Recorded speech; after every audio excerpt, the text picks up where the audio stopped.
7. I request everyone to please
welcome to all the esteemed panelists, dignitaries, and delegates present here at the National Urban Conclave 2025. We are gathered here today for a deeply relevant and forward-looking session, Reimagining Urban Livelihoods for Viksit Bharat 2047. As India moves steadily towards its 2047 vision, rethinking and reshaping urban livelihoods will play a pivotal role in building resilient, inclusive, and empowered cities of opportunity. To set the tone for today's discussions, yeah, Minister Sir is here. I request everyone for a big round of applause for our honorable guest of honor for today.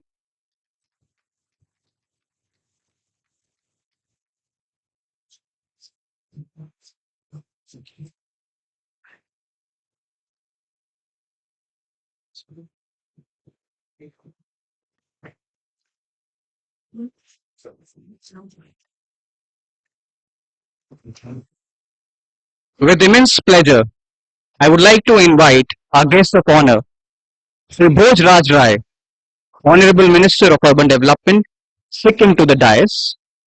I also request Ms. Isha Kalia, Joint Secretary, DNULM and PM Swanidhi, Ministry of Housing and Urban Affairs to join Sir at the dais.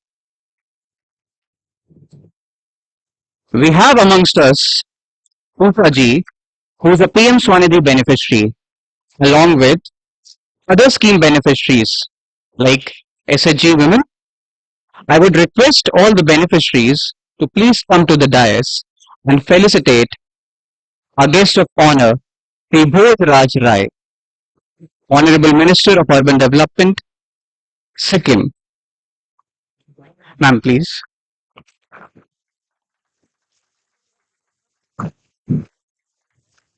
Thank you.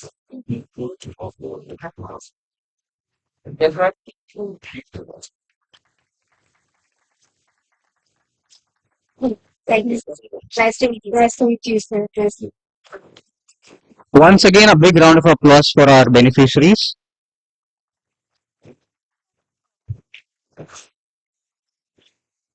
To set the tone for today's discussions, I have the honor of inviting Ms. Isha Kalia, Joint Secretary, DNULM and PM Swanidhi, Ministry of Housing and Urban Affairs, to set the context for this session. Ma'am, the floor is yours. Good afternoon, everyone.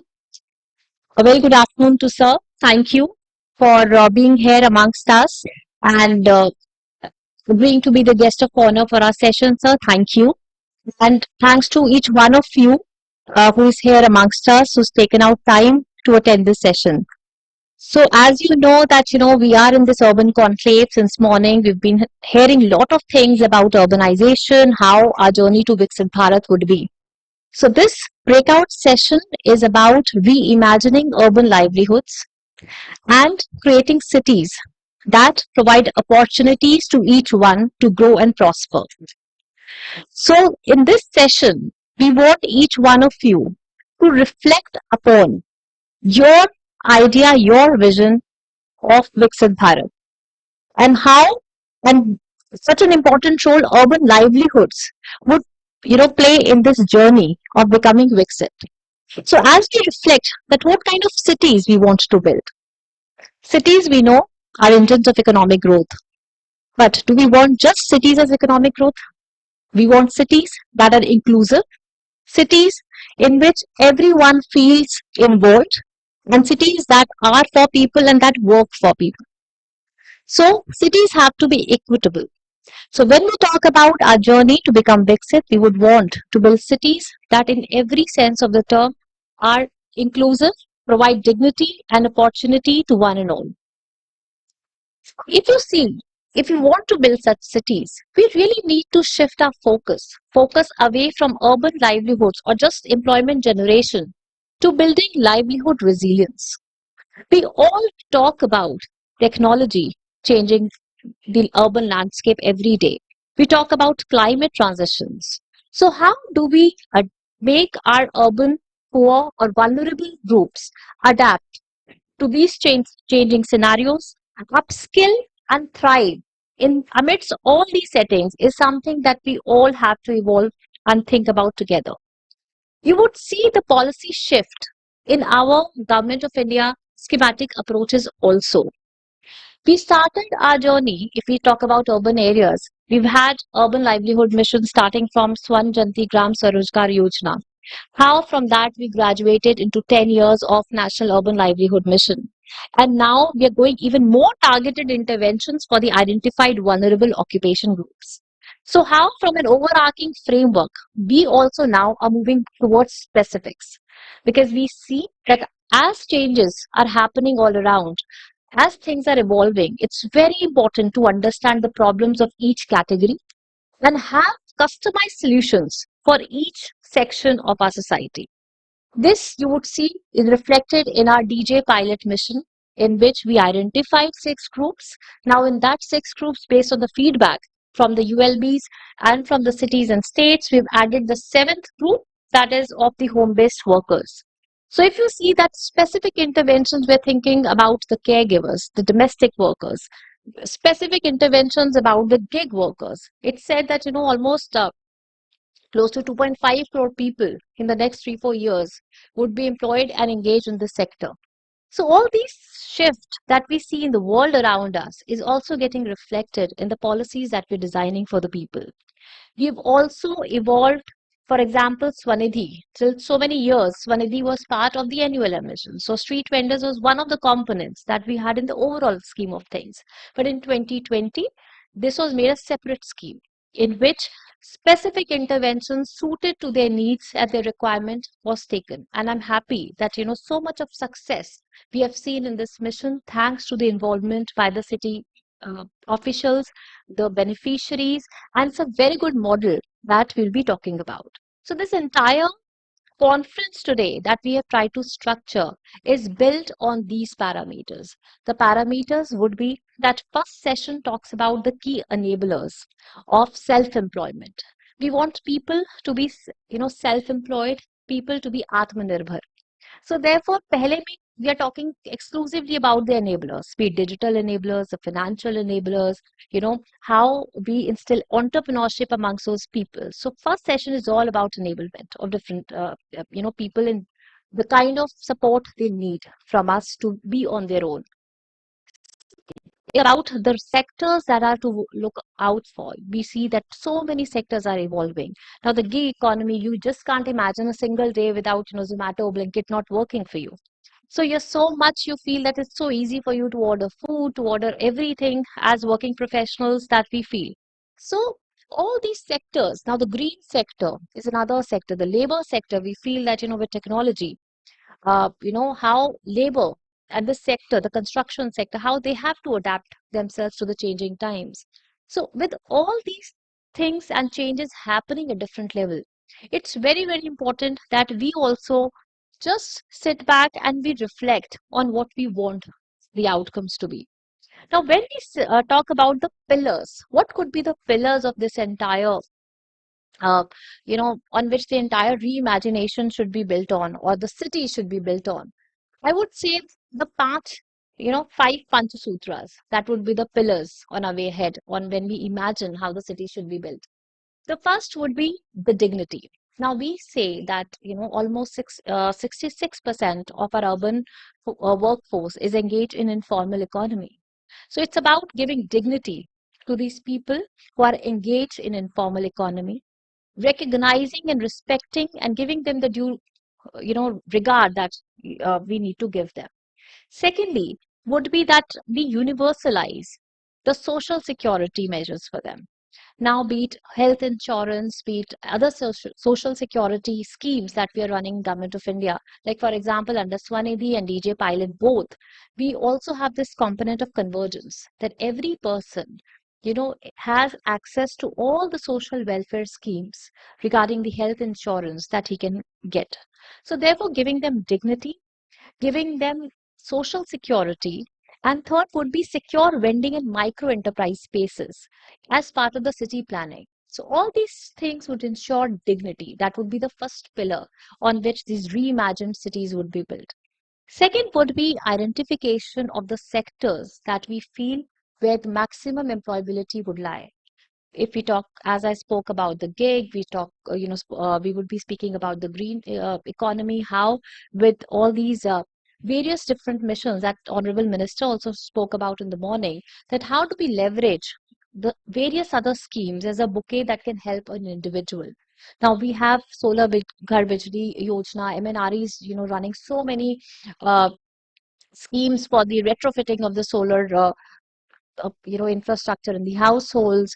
So all such things, the green sector is a sector that we really, really want to build. Now, secondly, when we talk about increasing the participation of women in the workforce, it's so important that care sector is so important. So be it, looking after the small children that we all struggle as professionals, the nanny services, or be it looking after the old age. So the care sector is also one sector that's a very, very crucial sector in the years to come. And how do we create a dedicated cadre so that there is no, mismatch between the demand and supply? Third pillar would be the digital empowerment. We all know, and we're talking about this in our panel as well, digital empowerment is so important. Now we can't imagine ourselves without the use of UPI. Now, every person, no one carry changes. You have no problem. Everyone is using a digital platform for making payments. Digital inclusion has made everyone feel so included in economy.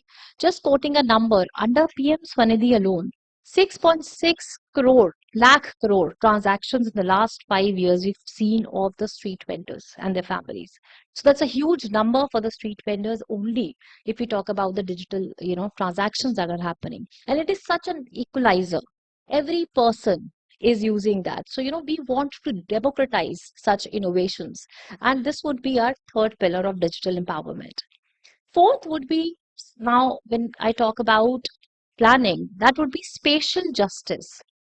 That would mean that, having safe, secure night shelters, maintaining the already existing one in a better way, having good working women hostel, having your rental accommodation very close to your workspace.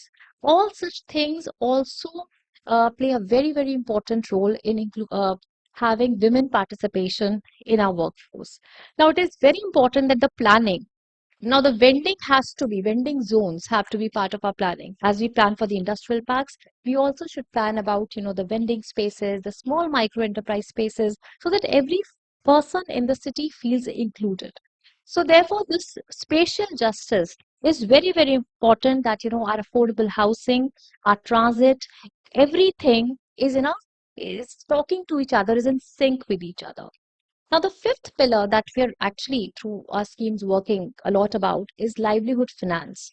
Now, with livelihood finance, that we have schemes in which, the microcredit schemes in which subsidized credit is being provided to the beneficiaries.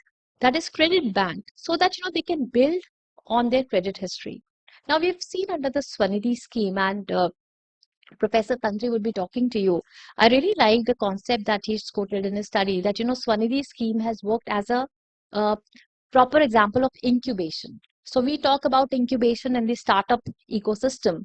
There have been a incubation centers in which, we have just given them the support of credit once, and then thereafter, on their own, the street vendors have been able to prosper and have been able to look forward. With the digital transactions, they've built their credible credit history so that now banks know that how many transactions are happening. They're, able to pay back their loans. So therefore, this has given them a sense of confidence. So this scheme has worked as an enabler and not making, a person dependent. He's taken a loan, he's paying it back. But a little bit nudge from the government has helped him think in that direction, has helped him grow further. So we need such schemes that can be an enabler. And as we look forward in 2047, the government role has to be of an enabler. How? With our right policies, our right schematic interventions, we nudge people, we nudge the organizations, we nudge the cities to think in a particular way. Because ultimately, if we have to become a 35, $40 trillion economy, it's important that each sector, each person contributes to that vision, to that dream. So therefore, the livelihood finance would be the fifth pillar of this entire, restructuring. Now, how would we deliver it? What is the institutional mechanism that we think can make this work? And for that, we need convergence. Now, we all need to think not in silos. This is high time we actually sit together as industry partners. Now, for example, we'll be talking about skilling today. Ma'am is here. So, how skilling meets the needs of the market? How market is delivering to that, catering to that skilled cadre. So, there has to be a match between the two. How the cities are using the skill set that is being trained for. So, the skill, the skilling part, the industry, the ULBs, the government at government of India level or state level, all of them have to converge in for us to make things function. Because we would want that cities should, every city has to find a customized solution to their own problems. And when we are talking about the vulnerable occupation groups or we're talking about, livelihood sector in general, it's important that understanding the constraints within which a city works, we really need to innovate and find solutions. Now, innovation. Now we have to think innovatively. We have to, we use this word these days, creative disruption. So it's very important that we break the old ways of thinking. We really need to be innovative in our solutions. And, under smart cities, I think we had this program of tulips interns. A lot of youngsters coming in, working in the smart cities and contributing for a few months and learning from a project and also learning themselves. Why can't we have a concept like a livelihood fellows under our upcoming schemes in which the young interns are working? They're trying to bring in new ideas, innovate and infuse new innovative practices. So, it will be a mutual learning. So we learn the Gen Z way and they learn how the cities work. So somehow we can actually have a midway between both the experiences. So, having innovations, having a lot of convergence can give a lot of solutions to the problems that we are facing. And trust me, lot has been done, but lot needs to be done more. And it's only with the effort and with the passion of each one of you we can make it happen. Now, in today's session, we would want each speaker, when he or she shares their experience with you, you would realize that every person is contributing in different way with, towards the same objective. And this is what we want, that we all need to come together with the same objective of making our cities equitable, making our cities inclusive in real sense of term. So with this, I think there's enough of context setting. So now I'll be the floor over to all of you. I would want that this session should be very interactive. So after the panel, feel free to ask questions, give some suggestions, or if you've done something good that you would want to share, we'll be more than happy to hear you out. And with this, I would now invite Honorable Minister for his remarks and his guidance to all of us. And I would also thank our very special guests, our self-help group ladies who've come from UP to join us, our Usha ji, who's come from Delhi for us. Thank you so much. It's only because of you and your participation, your support, schemes make any sense. अगर आप लोगों की शिद्दत, आप लोगों की मेहनत नहीं होगी तो कुछ नहीं हो सकता. तो I would really want to thank those stakeholders who are here with us. And I had an opportunity of going to Lucknow and meeting the self-help group that is here today. And अगर आप उनकी experiences सुनेंगे, हमने एक अमृत में एक initiative शुरू किया था, अमृत मित्रा. For us, it was an initiative जिसमें कि हम महिलाओं को, women self-help groups को पानी and use water management sector के साथ जोड़ेंगे. तो चाहे फीकल स्लज ट्रीटमेंट प्लांट्स की मेंटेनेंस हो या पानी की टेस्टिंग हो या प्लांटेशन हो. So all these women are doing this. So for us, it was an initiative meant to have greater community partnership and participation. It was an initiative, right? But when I listened to them, and one of the ladies said कि मैं पहली बार अपने घर से बाहर निकली हूँ. मेरी मदर इन लॉ कभी भी मुझे अलाउ नहीं करते थे for anything. And I always used to see some other ladies doing work. And because of this initiative कि हम पानी की टेस्टिंग कर रहे हैं, first time I ventured out of my house. I'm doing my own work. I'm, earning for myself and I'm spending on myself. So hearing from her, it was such a moving thing that for us, we were thinking, in a schematic way, it would help us, have greater participation. It should be all inclusive. So it was an idea that started to empower.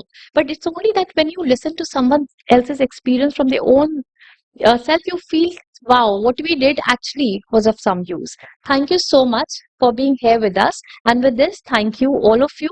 And I hope that we have a good, productive, fruitful session. Thank you, sir. I would invite you for your inaugural address, sir.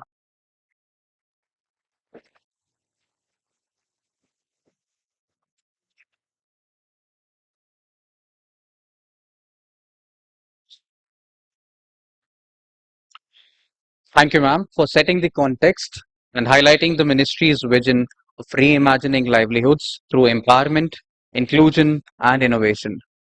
It is my pleasure now to invite our guest of honor, Sri Bhoj Raj Rai, Minister, Urban Development Department, Sikkim. I request you, sir, to please grace the occasion with your words of wisdom.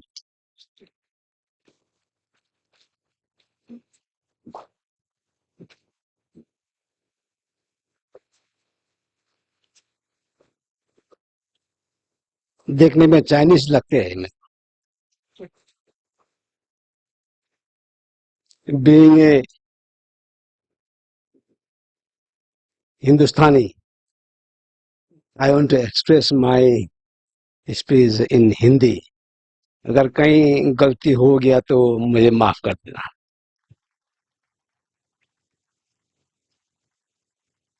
हम ऐसे ही हिंदी तो बोल नहीं सकते हैं हमारे इलाके पे फिर भी हिंदुस्तानी होने के नाते मेरा विचार आपके साथ मैं हिंदी में रखना चाहता हूं तो ये समय मेरे पास जॉइंट सेक्रेटरी मैडम उषा नूलम और पीएम स्वानिधि और जितने भी डिग्नेटरीज अब आए हुए शायद सभी अब यूडी का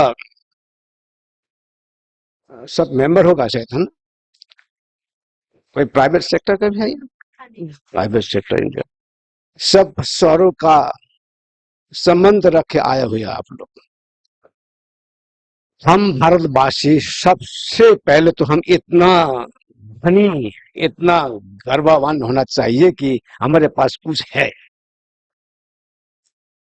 हम संघर्ष कर रहे हैं हमारे पास इतना ज्यादा मौका है अपने आप को एक्सप्लोर करने के लिए हमारे पास इतना रिसोर्स है इसको काम में लगाने के लिए बस इतना ही थोड़ा सा दिमाग होना चाहिए कि हमको कुछ करना चाहिए ये सोच लेकर आगे बढ़ेगा तो शायद हमारा भारत शायद कोई भी मुकाबला करने चाहेगा हमारे साथ तो छोटा सा आपको मैं एक एग्जांपल देता हूँ हमारे पास काफी हर बार लीगेसी के बारे में वेस्ट मैनेजमेंट के बारे में हम बात करते रहते हैं फर्स्ट वर्ल्ड कंट्री इसके बारे में कहाँ बात कर पाते हैं उन लोगों को इस समस्या को झेलने में उन लोगों को कहाँ दिक्कत उठने पड़ते समस्या हमको परफेक्टनेस देते हैं समस्या हमको अपॉर्चुनिटी देते हैं तो इस अपॉर्चुनिटी को हम खो रहा है बस इसके ऊपर चले जाने से हमारा भारत बहुत आगे बढ़ जाएगा भारत में क्या नहीं है हमारे देश में क्या नहीं है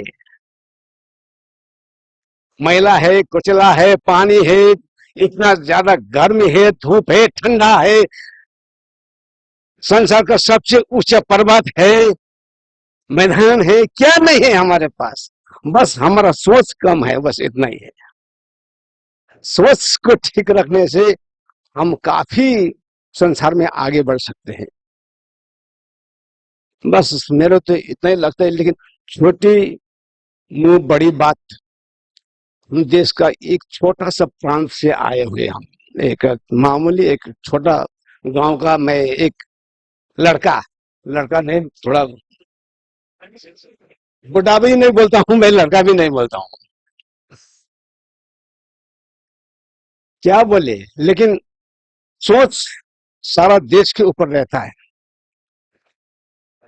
हम विभिन्न प्रांतों से आए हैं विभिन्न शहरों से आए विभिन्न राष्ट्रों से आए हैं विभिन्न राज्यों से आए हैं और देखिए, हम तो ये ग्रुप है, हम ये टीम है जहां देश को आगे बढ़ाने के लिए और जहां डेवलप दिखाने के लिए हमारी भूमिका सबसे ज्यादा महत्वपूर्ण होता है। इन कहाँ गांव में जाके खेती देखकर इससे हमारा खेती अच्छा है बोल सकते हैं? वहां भी खेती कर रहे हैं, वहां भी खेती कर रहे हैं। देश को सभ्यता में ले जाने के लिए और देश को सभ्यता को बताने के लिए, जताने के लिए शहर ही बोलना पड़ेगा, शहर ही बता देगा। शहर को देखकर सब आदमी को ये मालूम हो जाता है कि ये इस शहर का और इस गांव का, इस जगह का आदमी कितना सभ्यता की ओर चल रहा है। तो ये अपॉर्चुनिटी हमारे पास है। डू समथिंग, कुछ करें हम। हमारी टीम है, हमारा वाह वाह करेगा। इसके लिए दूसरों को ये मौका नहीं मिलेगा। अब तो यूडीडी के अंडर में काम कर रहा है और शहर से जुड़े हुए लोग। हम कुछ करेगा तो सारा संसार देगा, गांव को नहीं देगा। कहीं जाएगा तो बोलेगा बाप रे बाप क्या अच्छा, दिल्ली कितना अच्छा है, महाराष्ट्र का मुंबई शहर कितना अच्छा बोलता है, कलकत्ता शहर कितना अच्छा बोलेगा। लेकिन वह काम करना पड़ेगा तब तो देगा। थोड़ी ना महाराष्ट्र का एक थोड़ा सा कोने का ये गांव देखकर महाराष्ट्र का हम बात कर सकते हैं। महाराष्ट्र को देखने के लिए महाराष्ट्र का शहर अच्छा होना चाहिए। दिल्ली अच्छा होने के लिए दिल्ली का शहर अच्छा होना चाहिए। मेरा सिक्किम अच्छा देखने के लिए मेरा गांव देखकर मेरा सिक्किम अच्छा नहीं देखता है। बस बस वहां जाकर शहर को देखना पड़ेगा और शहर को देखकर बोलेगा कि अरे कितना अच्छा, कितना शानदार शहर है, कितना अच्छा देश राज्य बोलता है। तो हमारे कर्तव्य है कि हम अगर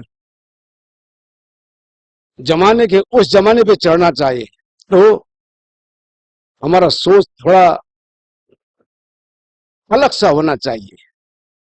हम डेडिकेटेड होना चाहिए। हम कुछ करेंगे, कुछ करके दिखाएंगे ताकि हम कुछ पहचाने, लोग मेरे को वाह वाह करे। ये हमारे पास अपॉर्चुनिटी है।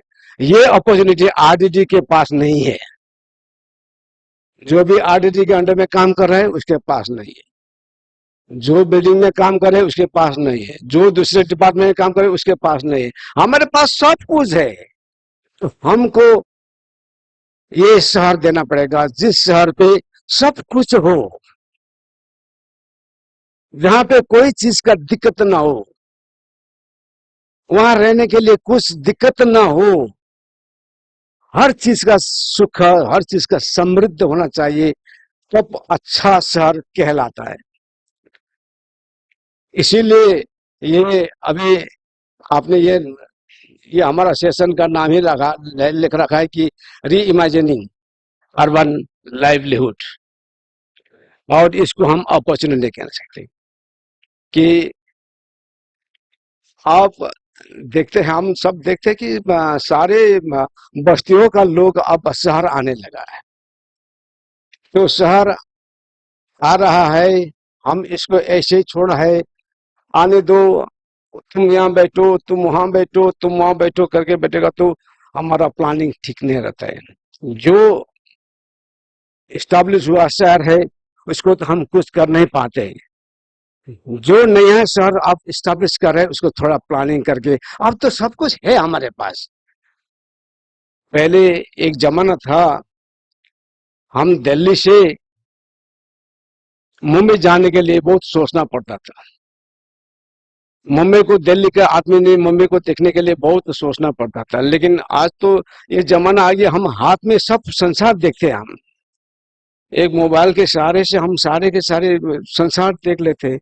तो हम उसी टेक्नोलॉजी को यूज करके हमारा अपना शहर को साफ कर सकते हैं, उसी टेक्नोलॉजी को लगा के हम आगे बढ़ सकते हैं। तो सब कुछ है हमारे पास, बस हमारे पास इतना ही, हम आलस्य नहीं होना चाहिए। अगर आलस्य हो गया तो ये काम कल करेंगे, छोड़ दो भाई, चलो हमारा टाइम हो गया, हम चले जाएंगे। तो कम आपका जो ड्यूटी है, आप जो काम है उसको आप रखोगे तो आपको ही कल करना पड़ेगा। अगर खाने का चीज कोई उबर के रखो, हम बाद में खाएंगे, रखो बोलेगा तो कोई आगे खा के चला जाएगा, लेकिन काम कोई न खा जाएगा, कोई नहीं करेगा, काम तो आपको ही करना पड़ेगा। इसीलिए काम बाकी मत रखिए, अभी कीजिए। मैं तो मंत्री हूं, आप सोच रहे हैं बड़ा, हम बड़ा आदमी नहीं है, मंत्री कोई बड़ा आदमी नहीं होता है। हम तो आप लोगों के जनता के आशीर्वाद से आए हुए हैं 5 साल के लिए, बस 5 साल के बाद हमारा ये वर्चस्व नहीं रहता है। अगर जनता वोट नहीं देगा तो हम फिर वही गली में जाकर रोना पड़ता है। हम कोई बड़ा आदमी नहीं, हम आशीर्वाद देने के लिए भी नहीं आए यहाँ पे, हम तो आशीर्वाद लेने के लेकर हम यहाँ पर आए हैं, आप जनता के आशीर्वाद से हम यहाँ पे। और मैं तो सारे पॉलिटिशियन को हम यही बोलता है, मैं कहता हूं कि हमारे पास सबसे बड़ा विल पावर होना चाहिए पॉलिटिशियन के पास। अगर विल पावर हो जाएगा तो, विल पावर है तो सब कुछ हो सकता है। मैं तो मेरा दोस्तों के साथ में यही बोलता हूं कि हम अगले चुनाव के लिए हम नहीं देखते, अगले चुनाव में आना नहीं आना, वोट जीतना हारना, ये तो मेरा भाग्य का खेल है। मेरा लक में है तो मैं आ ही जाऊंगा, लक में नहीं होने से तो फिर नहीं आऊंगा। अभी तो आया हूं ना, खुश करके चले जाएंगे, बस खुश करो। 5 साल के लिए हमारा अपॉर्चुनिटी मिला है तो हम कुछ करेंगे। ऐसे ही आप लोगों के लिए 60 साल की अपॉर्चुनिटी मिला है तो डू समथिंग, कुछ कीजिए। और पॉलिटिशियन को बोलिए, अपना बॉस को बोलिए, बॉस तो नहीं बोलते, हम बॉस नहीं बोलेंगे, आपका कंसर्न डिपार्टमेंट को बोलिए, सरकार को बोलिए कि हम ये करना चाहते हैं, सरकार के तरफ से हमारा ये, हमको ये मदद होना चाहिए, ये बोल तो सारे के सारे काम हो जाता है, लगता है मेरे भी। ऐसे हमारे सिक्किम में तो हम अभी ये लाइवलीहुड में इस पीएम स्वनिधि का अब जो घर बन रहा है, तो यहाँ तो थोड़ा कम रकम का बनता है। अभी भी मंत्री साहब बोल रहा है कि हमारा कम है, वो मेरा को ज्यादा देने के लिए बोल रहा है। हम सिक्किम में हमने एक मकान 17 लाख का बना देता है। एक गरीब का, जो बिना घर वाले आदमी को हम 17 लाख का घर बना देते हैं, उसका फर्नीचर भी दे देते हैं हम, उसका एक टीवी भी दे देते हैं हम। तो कम से कम एक गरीब आदमी जिसके पास घर ना हो, जिसके पास सपना है लेकिन उसके पास ये काबिलियत नहीं है वो मकान बनाने के लिए, उसको वो सपना पूरा करने के लिए सिक्किम सरकार ने ऐसा मकान बना देता है और वहां हो जाता है। लेकिन ये भी फर्क पड़ता है, ये करना शुरू किया सरकार ने तो करने वाला लोग भी हमारे रास्ता देख रहा है, अब हमको भी मिलेगा। बनाने वाला भी नहीं बना के हमको ही देख रहा है, हमको भी कुछ मिलने के लिए। तो मैं तो ये कहता हूं कि अपने पास जो कुछ है वो भी लगा दीजिए। और शहर अच्छा बनाने के लिए, गांव अच्छा बनाने के लिए, डेवलप करने के लिए सरकार ही सब कुछ नहीं है। सरकार एक तरफ होता है और दूसरी तरफ पब्लिक, पब्लिक पार्टिसिपेशन बहुत काफी काम करता है, बहुत मायने रखता है। पब्लिक पार्टिसिपेशन नहीं होने से सरकार जितने भी कानून क्यों न बनाए, पब्लिक को नहीं मानेगा तो वो कानून कुछ नहीं कर पाता है। और हम तो ऐसे भी है कि अगर नहीं मानेगा तो उसको हम कानून लगाओ तो फिर वो हमारा वोट गिर जाएगा, फिर हमको तो वो भी डर होता है कि नहीं। लेकिन हम वोट के पीछे नहीं चलते हैं, हमको सोचना पड़ता है कि डेवलप कैसे करना पड़ता है।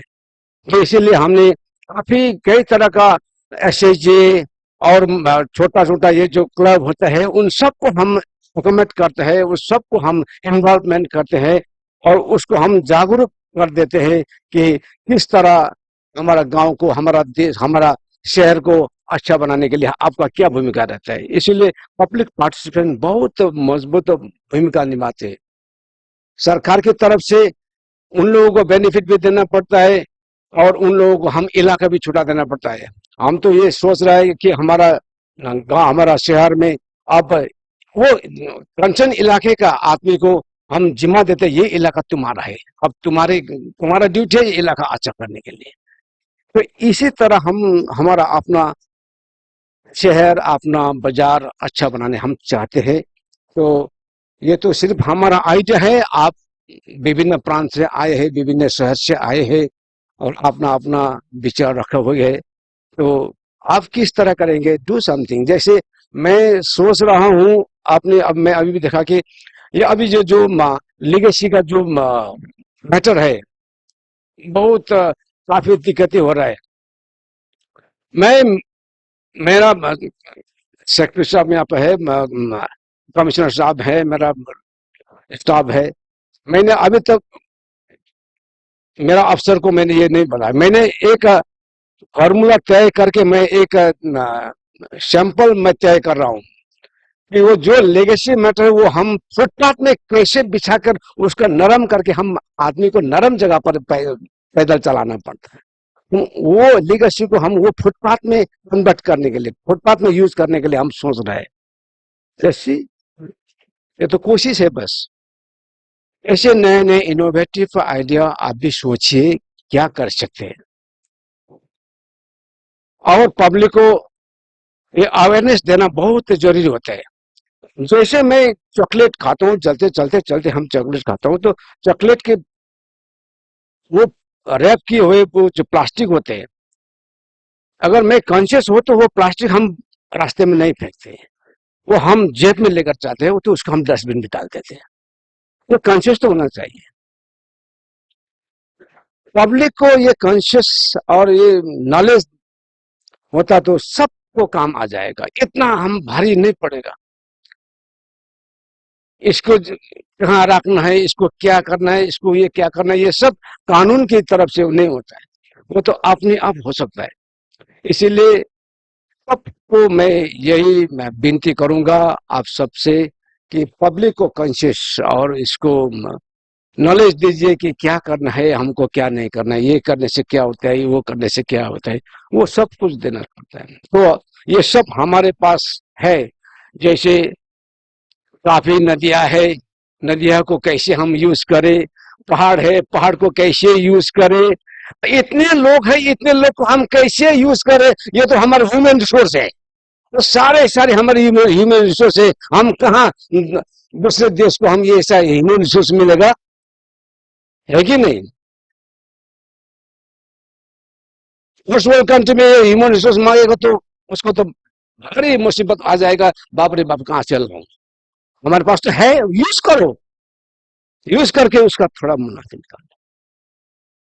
बस जो है हमारे पास है, कठिनाई है, वो हमारा परफेक्शनेस के लिए रखा है।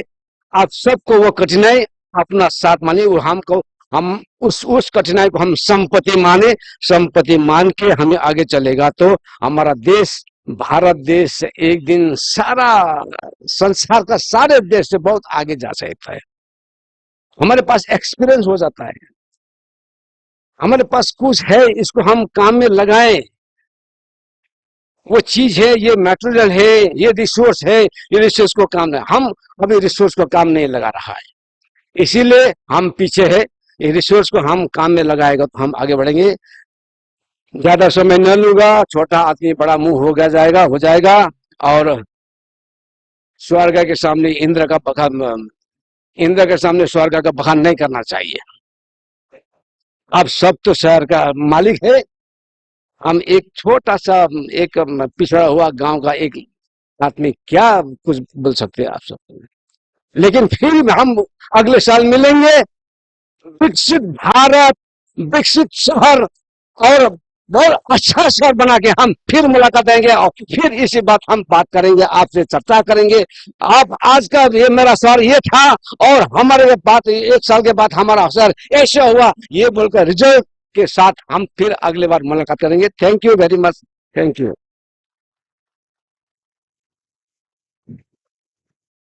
Thank you so much, sir, for that motivational words and for setting the energy of the room so high. Thank you once again.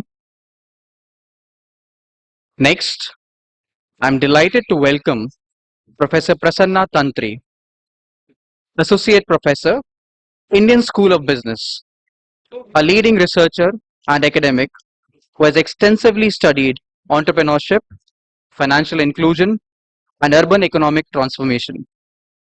Professor Tantri will take us through how India's urban livelihood landscape is evolving in the face of technology, finance, and policy shifts. Sir, over to you.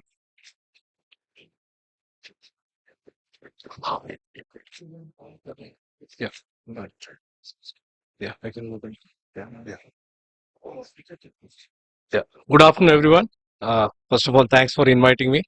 Uh, After those wonderful motivational talk by the minister, I fear I'll bore you this afternoon. So let me very quick.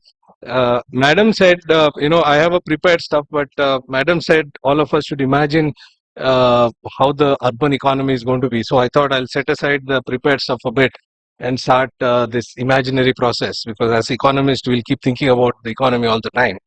One point is very clear, that 10, 15 or 5 years from now, skill premium is going to increase. A lot of work will be done by machines and very few skilled people will be in the organized sector. Now, what about the rest of us? Rest of us who are not very, very high skilled. Which is the engine of growth? Which is the engine of jobs? There's a wonderful book called The New Geography of Jobs by Enrico Moretti.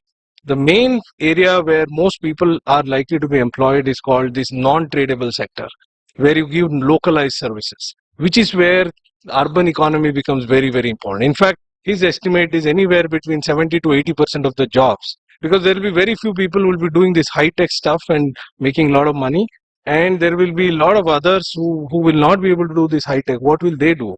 Producing, and that's where non-tradable is where localized, where you make food, deliver stuff, and which is not competitive. The best part about this non-tradable sector is, think about hairstylists 30 years ago and today. The labor component almost remains the same. It hasn't changed much compared to automobile manufacturing, compared to any kind of organized manufacturing. The labor component hasn't changed. Think about making dosas. What's the labor component 40 years ago versus today? Hasn't changed much. Unlikely to change another 30 years. Whereas think about any kind of sophisticated coding, for instance. Now coding is just putting a problem in chat GPT, done. Labor component is gone. Whereas, so if you want to think about jobs, this becomes a very, very important sector. This is not just from an equity point of view, just to make sure that people have enough jobs. The urban non-tradable sector is a very, very big engine of growth. And that is why I think governments all over the world, and especially countries like India, should think about it. So that's my starting point, which I thought after Madam said, I started thinking about the economy, why this is very, very important. So I'm going to focus on credit. As ministers have said, our human resources and this urban economy, the whole thing started with India. We have forgotten this. If you, what we now call as Sindhu Saraswati civilization, there was no urban life anywhere in the world, and we had organized cities. And this is one wonderful book, people, this is written in 1900, Robert Sewell, about Vijayanagar Empire. I come from Karnataka, so keep boasting about Vijayanagar, right? So just look at the quotation here. People are selling gems and jewelry, and this is not some rabid right-wing nationalist talking, right? This is all Portuguese accounts of how these are travelers, scholars at that time. This is a book written in 1900, not today, right? People selling gems and jewelry on the streets, and I can go on. This was the kind of, so this urban economy is not new to us. Somehow we forgot all of this in between. And as minister said, that honorable minister said, we have to rediscover our skills and do well. And as madam said initially, this is a large segment of the population. And I don't want to bore you with numbers. There are many sources, multiple sources say different things, but by far the largest employment generator. The point I'm trying to make is it is going to increase, not decrease. Because of this transformation that is happening, if you think that dosa making will be less fashionable, no, it will be more fashionable. And the salaries are going to increase.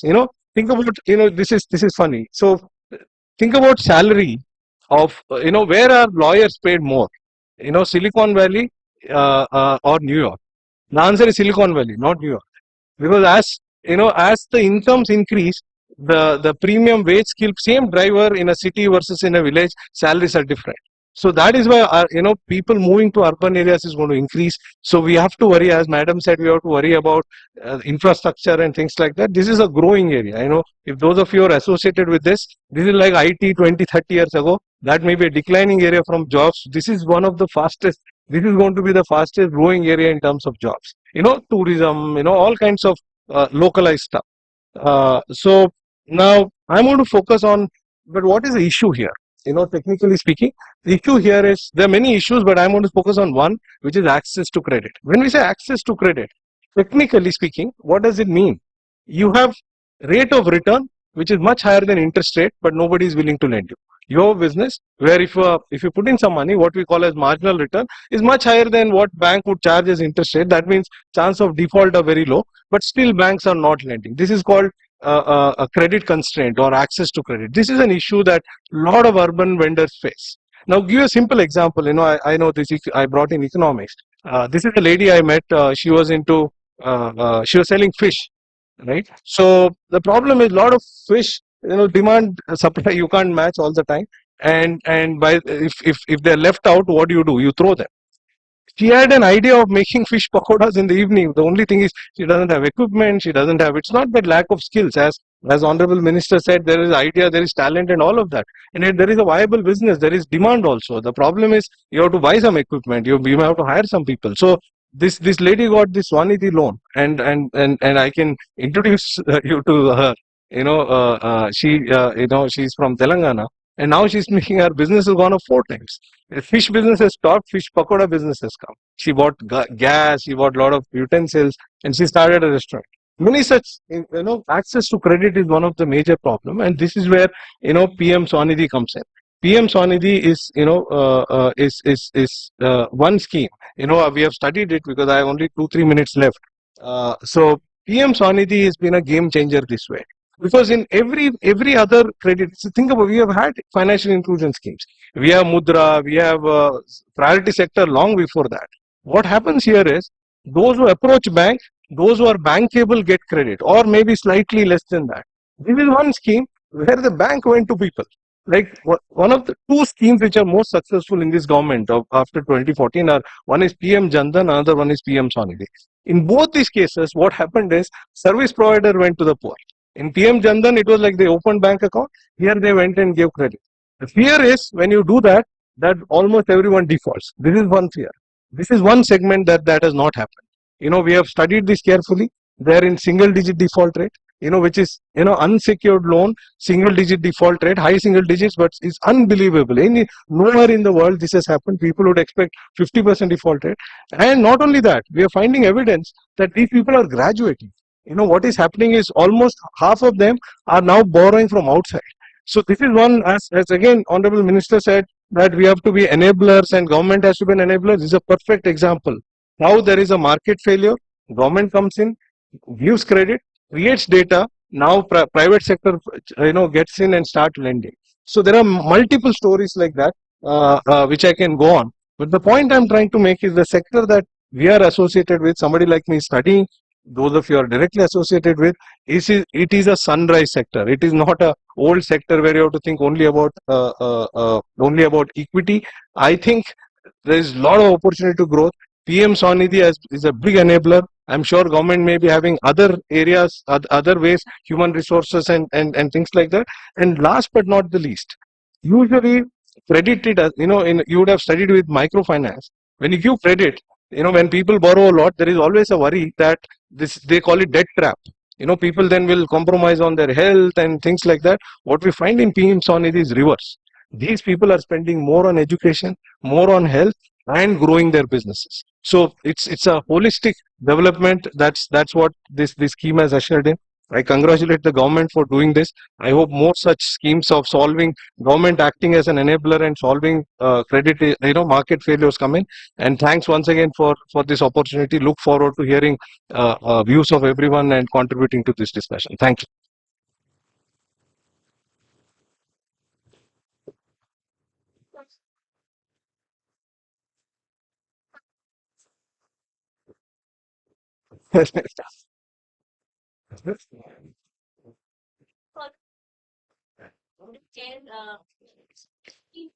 tell some other things that you had already Ma'am, planned? the academic will go on till the bell rings, so I can go on for my class are usually 2 hours. Okay, so I'll just tell you the one more conceptual issue which is very very important for the poor, and this is not socialist or anything. This is the idea of poverty trap. Idea of poverty trap is usually you go and test. Let's say you have a, again going back to, I'll give another example of the vendor that I met. This guy would do seasonal, you know, the seasonal people who sell Rakhi during Rakhi season, Diyas during Diwali, then candle during some other festival, and this is this person. And he would do raincoats during school opening. And then some 2-3 festivals came together. Now when 2-3 festivals Ganapati came together, let's say, you need some money, you know, what they require is 20,000 rupees, 50,000 rupees. So the problem is, this is called poverty trap. Suppose if we give them 50,000 rupees, their marginal returns are very high. But currently the fact that you're poor, you don't have access to credit. And the fact that you don't have access to credit, that's why you're poor. This is why it's trap. You know, somebody has to pull them out of that trap. And we find, you know, one of the interesting evidence that we find in PM Swanidhi is that those who have taken second and the third loan, their growth is much higher than the first one. You know, those who got 50,000 rupees, you know, I'll give you some estimates. They're growing at 30%. You know, 30% annualized. The business is growing at 30%. Marginal returns to capital is 10%. Look at these statistics. For instance, digital adoption. This used to be 40%. Now 80. I'm not surprised when Madam said 6 lakh people, 6 lakh crore transactions. We are tracking 5,000 vendors throughout the country for the last 4 years. Same people, it's a panel. 83% are now doing digital transactions. It used to be, when we went 3 years ago, it was 43%. And you can see the numbers here, you know, in all dimensions. There is housing stability. This is one of the biggest thing, you know. People get thrown out of their houses when they default. What does the housing stability mean? Default on rents, and default on rent and you kicked out, and that has increased dramatically. You see the numbers here, they are not 66% households, you know, say that their housing stability has increased. And this is about food and nutrition. This is the point I was trying to make. So all in all, so what the scheme is doing is pulling people out of poverty trap. And I think there is a case for thinking like this in other areas also. You know, maybe there is something in agriculture. For instance, we have tried our PSL approach. So the best part here is you give 3 loans and you are on your own after that. It looks very cruel, you know, 3 loans and you're on your own. After that, there is no 4th loan. I think that is what is required to solve problems here. Because once you give 3 loans, at least if you can do well on that, then maybe you should do something else. Even after 3 loans, you know, government giving you unsecured, subsidized 3 loans for over 4-5 years. If you're unable to do well, this will be 10-20%. Maybe you should do well. You know, other schemes of the government should take care. You know, I think other schemes like Mudra or PSL in general should adopt this model, where government becomes an incubation center. People get in, some people fail, they go out of the system, maybe take care of them in other ways, and those who succeed grow and become. In fact, when we say 80% of the country is entrepreneurial, unfortunately, it's not that they're all entrepreneurial skilled or anything. It's not. It's out of, you know, not having a choice. You know, it is better if 30% become entrepreneurs and employ these 70%. The 70% who are now forced to become self-employed may not be there very entrepreneurial or risk-seeking or anything. So PM Swanidhi is that filtering process, and I think the government has got this one right. I think we should think about such schemes elsewhere also. Madam, I'll stop now. Otherwise, people are looking at me. You know, thank you so much.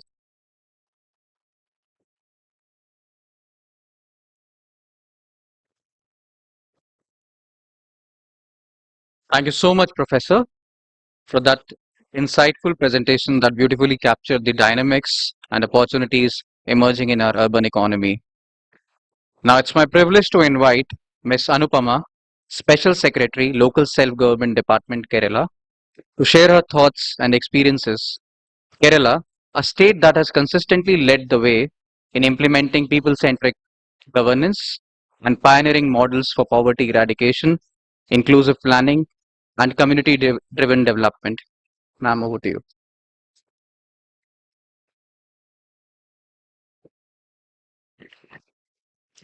Good afternoon, everyone. I'm Anupama, Special Secretary, Local Self-Government Department, Government of Kerala. I'm here to present about the extreme poverty eradication project which Kerala undertook over a span of last 4 years, which culminated in a recent declaration on 1st November, the 69th Foundation Day of Government of Kerala. So before I start off, I'll just say a few words about the project. Like, as you know, Kerala has always had a pioneering presence in the social sector. But this project, it was a major learning experience and learning ground for us as well, because it could have many outcomes, and it couldn't go in the way we intended. So there were many confusions, and then this kind of a whole of government approach and the micro level planning that was new to us also. But then this is our story, this is how we did it, and we are happy that we did it. So this was launched in 2021 when the present government took the first decision in its first cabinet to implement this project. So a little bit on the background, Kerala started the Ashraya project intending at rehabilitation of the destitutes way back in 2002, which was further improved in 2017 for a destitute-free Kerala. So we always had a background, we had objective criteria set for identification of the beneficiaries for poverty reduction in the state, but then this was converged. Many of these efforts were converged and focused into extreme poverty eradication project in 2021. So this was a transformative whole of government approach, moving beyond traditional welfare schemes intended at targeted beneficiaries, and we moved towards a proactive service delivery at the doorsteps instead of each beneficiary approaching the government for a specific service. And our goal was to identify and liberate all those suffering from extreme poverty, all those who remained outside the support ambit of the government. So we always talk about extremely poor, poorest of the poor, very poor and all that. For the purpose of this particular scheme, Kerala attempted to define the extremely poor in a way that they would be the most vulnerable group in the society, entirely incapable of acquiring fundamental survival requirements, and mainly focusing on areas like food, income, shelter, and health, and those whose existence remain critically vulnerable and challenging. And we had initial thoughts on why we should have a specific program to target extremely poor instead of a larger poverty alleviation program or the extension of existing poverty alleviation programs in the state. So while poverty generally depicts the absence of capabilities among certain population, extremely poor categories beyond that. So these often portray acute manifestations of deprivation, lacking the basic survival skills and basic entitlements also. So such kind of an extremely poor poverty eradication program needs very targeted interventions where higher level of involvement and planning will be required from each and every stakeholder, the primary stakeholder being the government. And like a little bit about the process that we undertook from 2021 till today.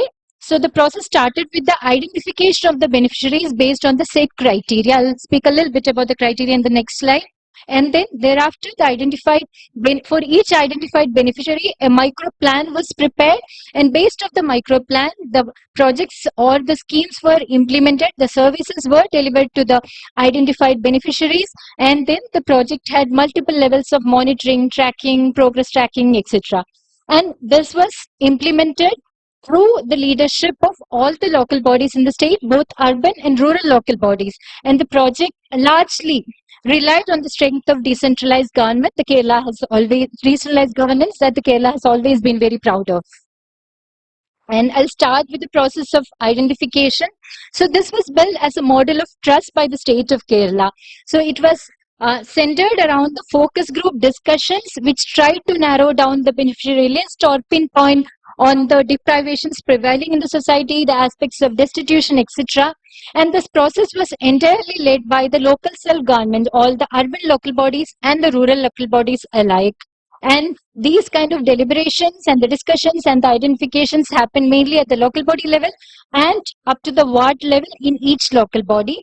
And the local support network was also developed during the process, tapping into the deeper knowledge reservoirs of Asha, Anganwadi workers, Kudumbashri neighborhood groups, ward members, local activists, etc.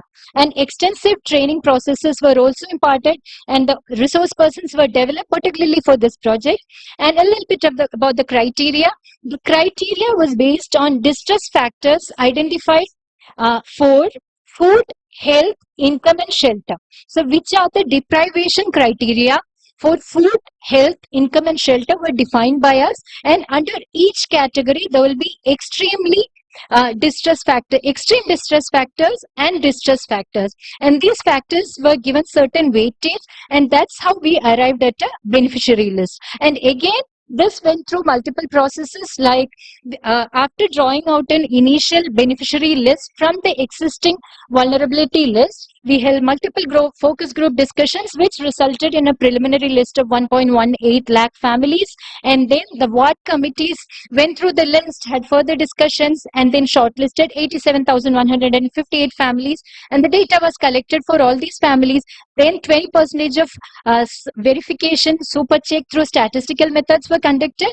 And then we had a final list of 64,006 extremely poor families, 1,03,099 members. And this was one of the largest participatory identification processes undertaken in the state. Altogether, 13.74 lakh representatives from the local bodies, the volunteers, the Kudumbashri members, everybody participated in the processes. 57,947 focus group discussions were conducted, and a 100-member strong state master team continued to monitor the entire process, train the stakeholders, and we had 50,000 enumeration teams and 1,100 super check teams.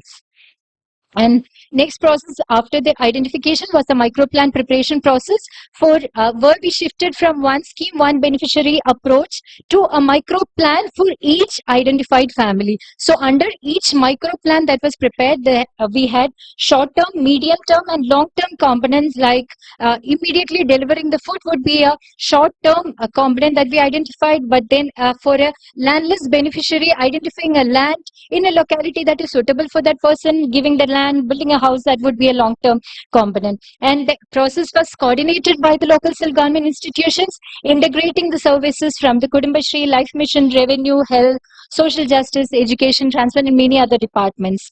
And the success was that out of the identified families, after the removing the untraceable, the deceased, and all that, 59,283 families moved out of extreme poverty. A little bit about the numbers. First, we focused on the hunger and the health supports to remove sicknesses, palliative care, etc. And 20,648 families were given food support. Healthcare was given to 85,721 persons. And then palliative services 5,777, and something like organ transplant. Why I mentioned this is like very specific interventions were also adopted as a part of this process. And then another pillar was income and securing necessary documents for the beneficiaries, and the livelihood achieved. 4,394 families had a stable livelihood option after this project, and mainly Kudumbashri entrepreneurship support was used for this, and essential documents like Aadhaar, ration card, voter ID card, everything was secured for these families during the process. And then the long last mile was ensuring safe and secure shelter. As you know, Kerala is a landscape state, so this we had a lot of difficulty in identifying the land, setting up the get the right documents for the land, setting up the houses. So this was the last process that we had to undertake in last few months. Financial assistance for the new house construction was given to 4,677 families. 2,700 families were given land. Existing houses were renovated, and during the process of house construction, identification of the land, people were moved into shelter homes and rented houses fully funded by the state. And then the process was not just about the implementation, but we ensured that post-implementation and throughout the implementation, necessary field level check and super check of the services delivered were also conducted.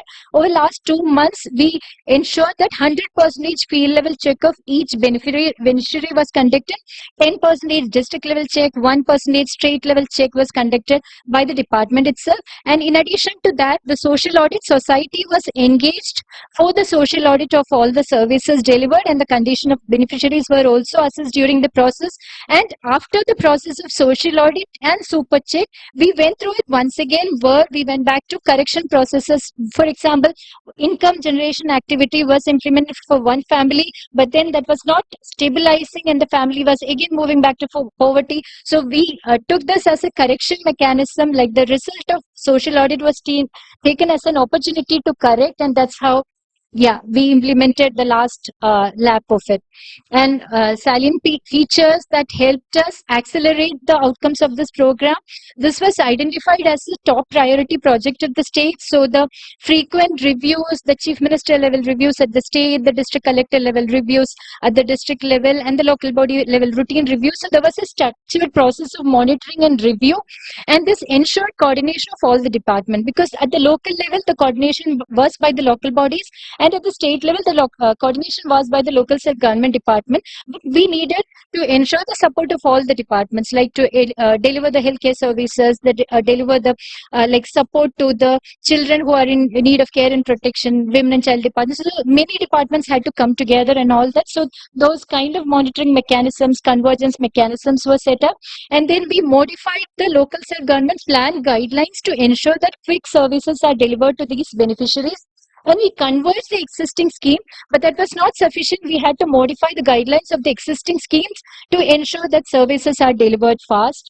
And then additional budgetary support was given, but not entirely by the state. This was given as an LSGI gap fund. For example, it is a local body which doesn't have a huge budget, then there is a gap fund that will be provided by the state depending on the number of beneficiary families in that. And we developed an MIS system and dedicated monitoring cell where each beneficiary was identified through a EPEP ID, and through that ID there was regular monitoring of each component under the micro plan identified. And we're not stopping there. We need to work a little more to sustain the success. So right now the message that has been delivered is that the Kerala has always embraced a system of inclusive development, and this has also been portrayed as an epitome of the same, and we will strive to continue that. And if you talk about the pillars of success, the main driving force was the collective action by the local self-government department and local self-government institution.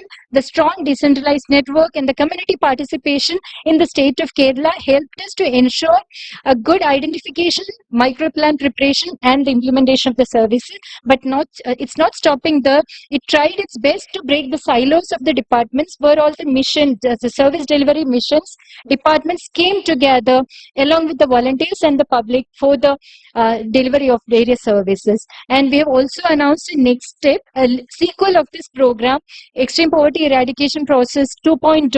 This is to provide mentorship and periodic support to sustain the stability of those who have already moved out of poverty, and to ensure that there will be a permanent safety net to ensure that more people are not falling into that trap again. So we are now working on a sequel for this program as well. So thank you for this opportunity. Thank you so much.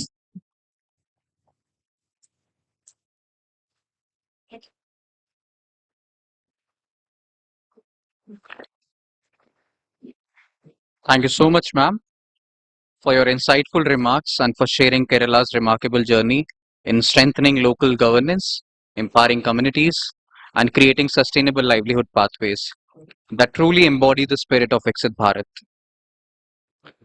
Let's now move to our first technical session titled Key Enablers for Self-Employment in Cities.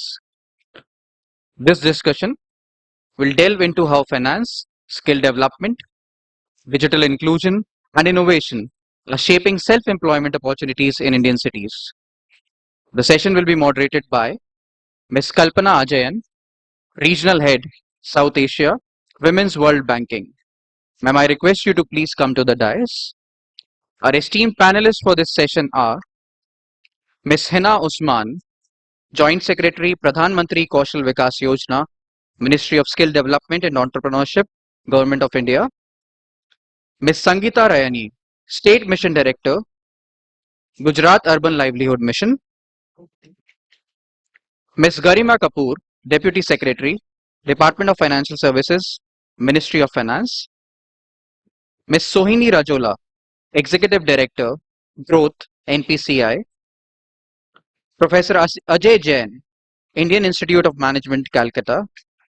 And Mr. Vishal Goyal, General Manager, National Housing Bank. I request all the panelists to please join us on the dais.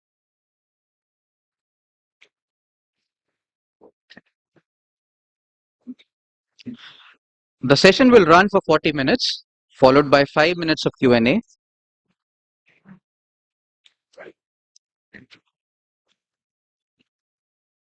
I now hand it over to Ms. Ajayan to take the session forward.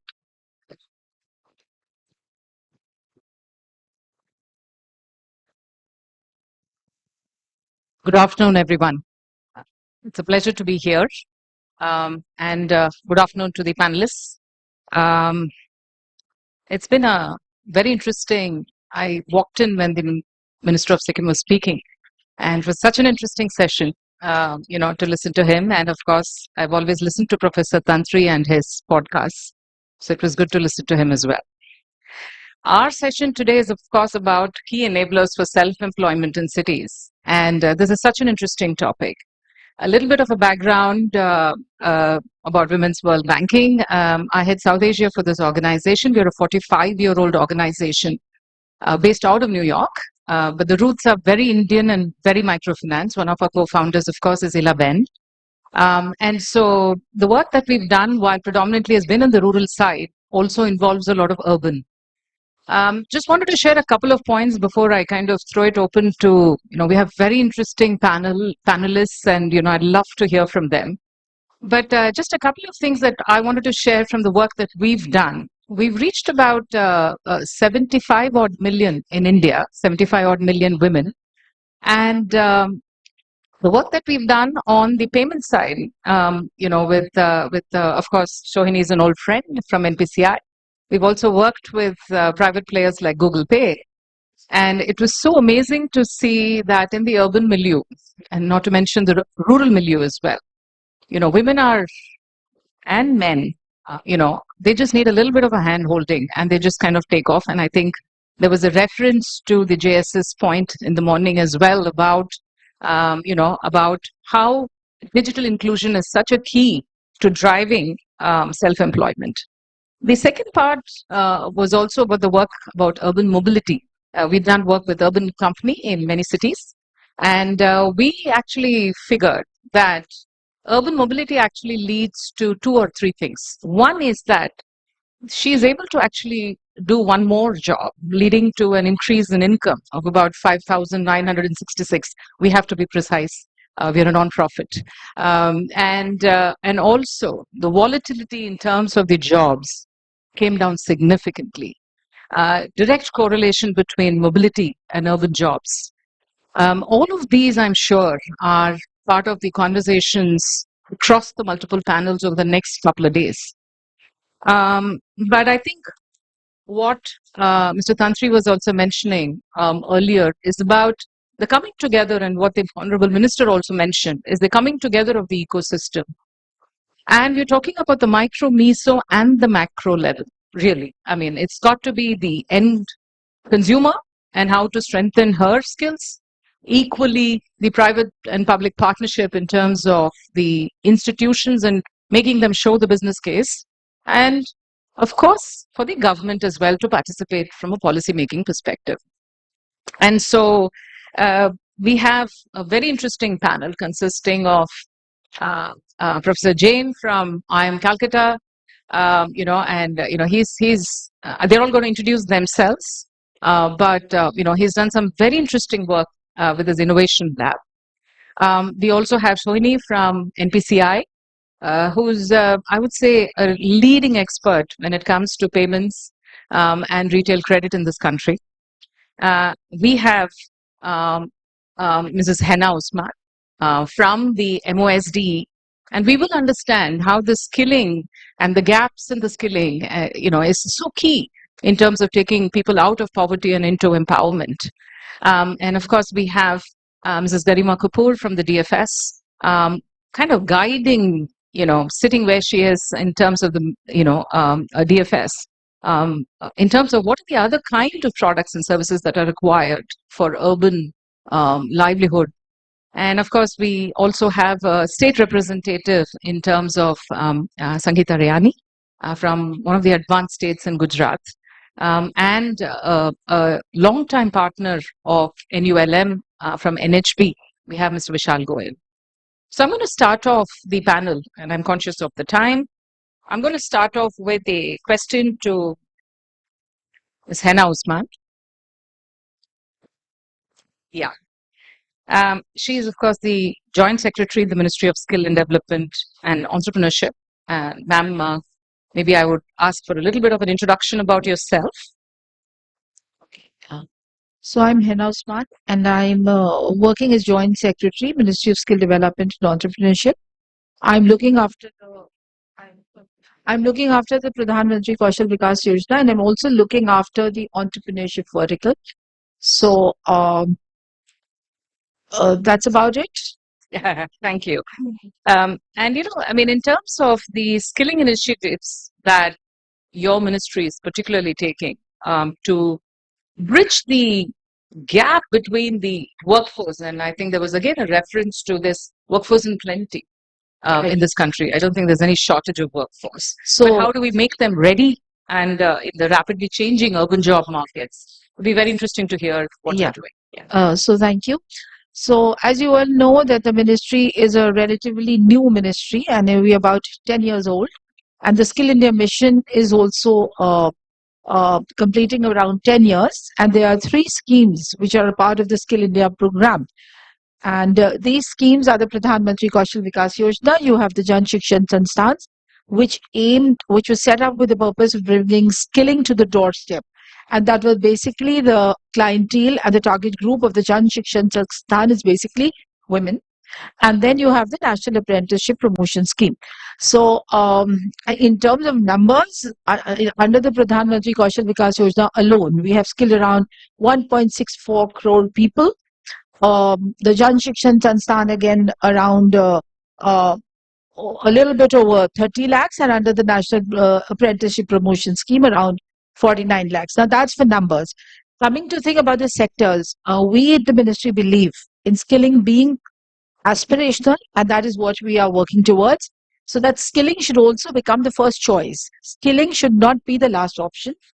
Talking in terms of livelihood, we also want skilling to be demand driven, for it to be industry aligned, and the purpose is that skilling should not be for skilling's sake. Skilling should be linked to outcomes.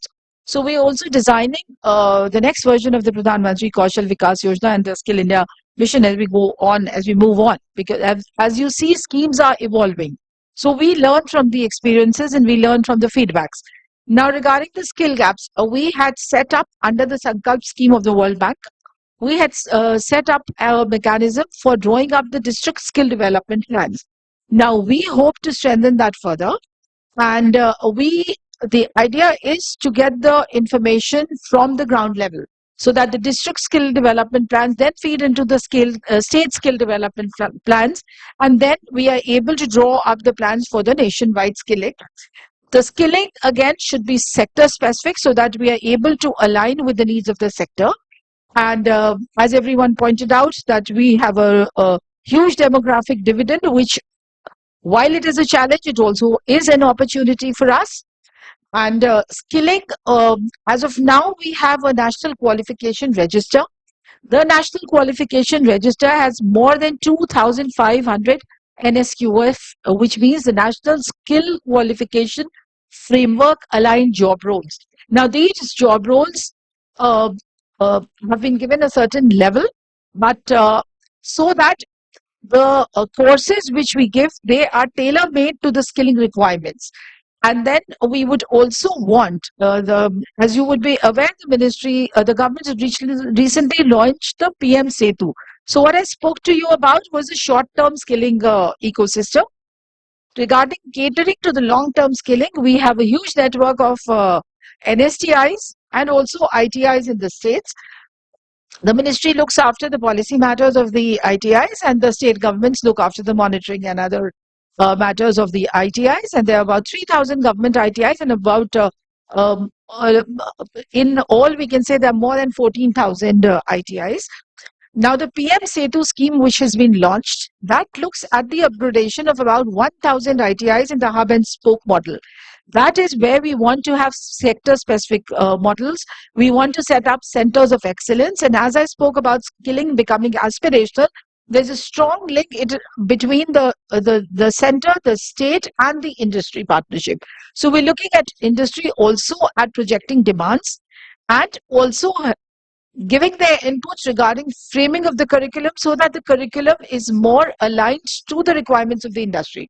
So we intend making the workforce job ready so that they can find employment. So now the focus is not only on, as you would say, wage employment, but also entrepreneurship. As of now, the ministry has two autonomous institutes, the Indian Institute of Entrepreneurship and the National Institute of Entrepreneurship and Small Business Development. The Indian Institute of Entrepreneurship caters to the requirements of the Northeastern region, and National Institute of Entrepreneurship and Small Business Development looks after the entrepreneurship requirements across the country.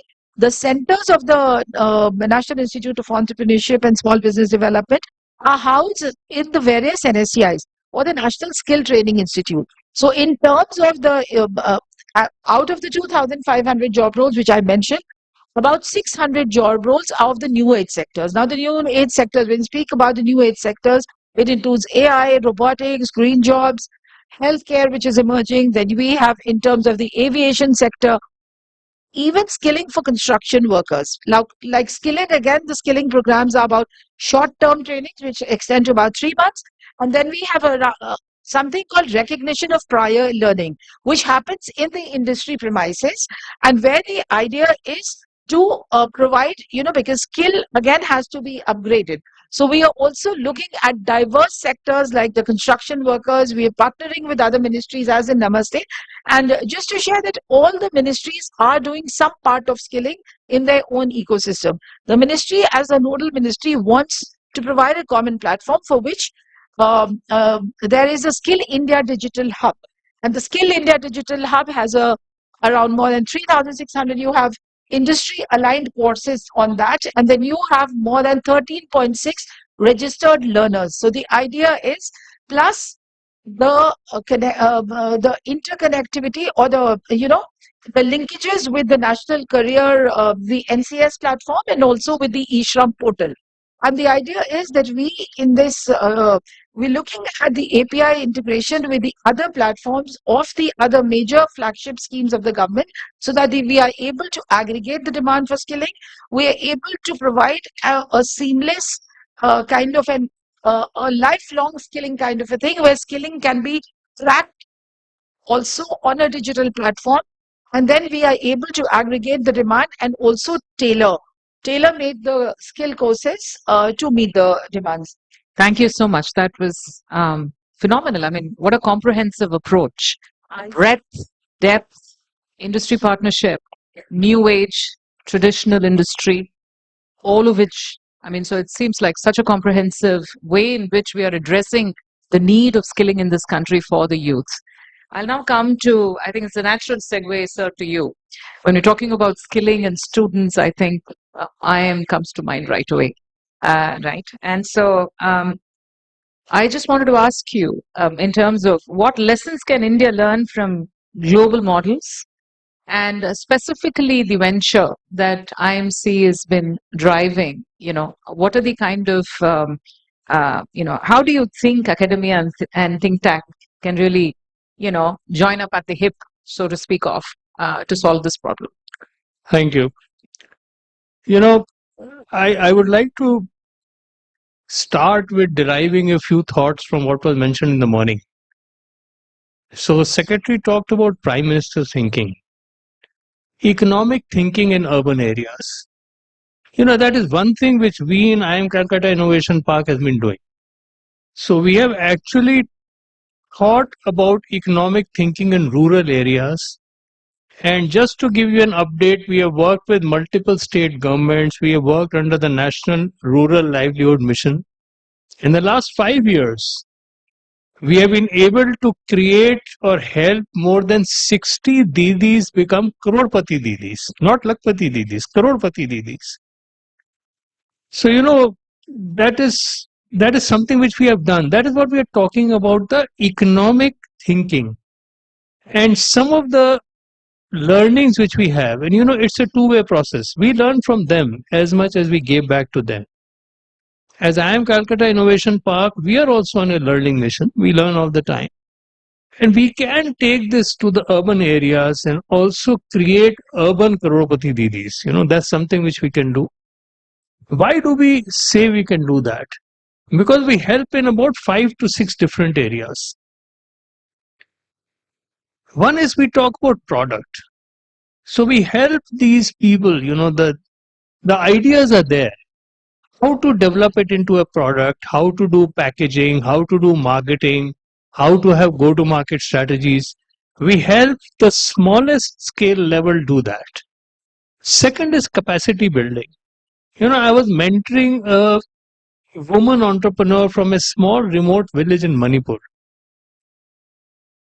I asked her, I said, what do you do? She makes handicrafts out of bamboo and, waste products, agriculture products which go there. I said, what's your income? She says 8 to 10,000 rupees. I said, look, we will connect you with the markets. We'll get you there. We'll get you the strategies. We'll get you funding. You will increase to 50, 60,000 rupees. What will you do with that? I expected she will say, I'll buy a television, I'll buy a refrigerator, whatever. Her answer stumped me. She said, currently, I have trained 30 people in my village. If I get 50,000, I will train 300 people in the villages. So that is social incubation. And that teaches me a lot. It tells me that the desire is there, the economic thinking is there, they need enablers. And we as IIM Calcutta Innovation Park think we are one of the enablers. So I talked about product, I talked about capacity building. We build capacities, we tell them how to do. Another example, there's this lady, she was just doing some stitching work. We trained her, we took her to Tenera, the Tatas and the others. She got interested, she started doing work in Kantha. Her products in Kantha are now exported to more than 25 countries in the world. Her passport is thicker than 2 of my passports because that's the type of work she does. Now for me, that is incubation. That is how people have come up. And not only has she become one of the leading incubators for us, but she's now doing mentoring with us. So, for example, there is a district in West Bengal in which a lot of girls were trafficked. So, one of the industrialists in Calcutta set up a school there to teach them how to stitch.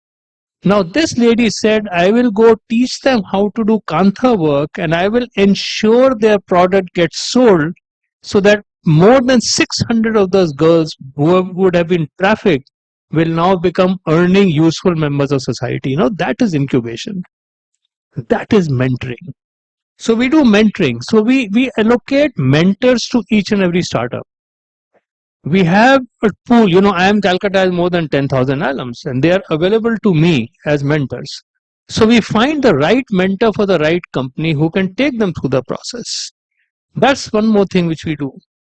We teach them compliance. So we have tied up with the Ministry of Corporate Affairs through IICA to run programs on compliances that you must become GST enabled, you must have UPI, you must have companies, how to file forms, how to take help. We teach them compliance because you cannot become useful members of society unless you are complying with all the laws of the land. We don't want any of our incubating companies not to comply with the laws of the land. We teach them finance, we teach them balance sheets. So we take professors from IIM Calcutta who actually within 3 months give them a crash MBA program, right from go-to-market strategies to financing and others, so that they become useful members. They learn how to make balance sheets. They learn how to do unit economics. I mean, we have had ladies who say we are satisfied with 10,000 rupees. That's our income. Then we go to unit economics. We tell them it's not your income. What about the work you are doing? What about the work your children are doing? Have you taken that into account? No.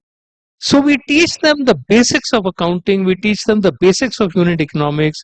We teach them basic finance so that again they are able to run their companies effectively. And one more thing, last but not the least, we use relevant innovative technologies which are relevant to their business so that we can drive their business forward.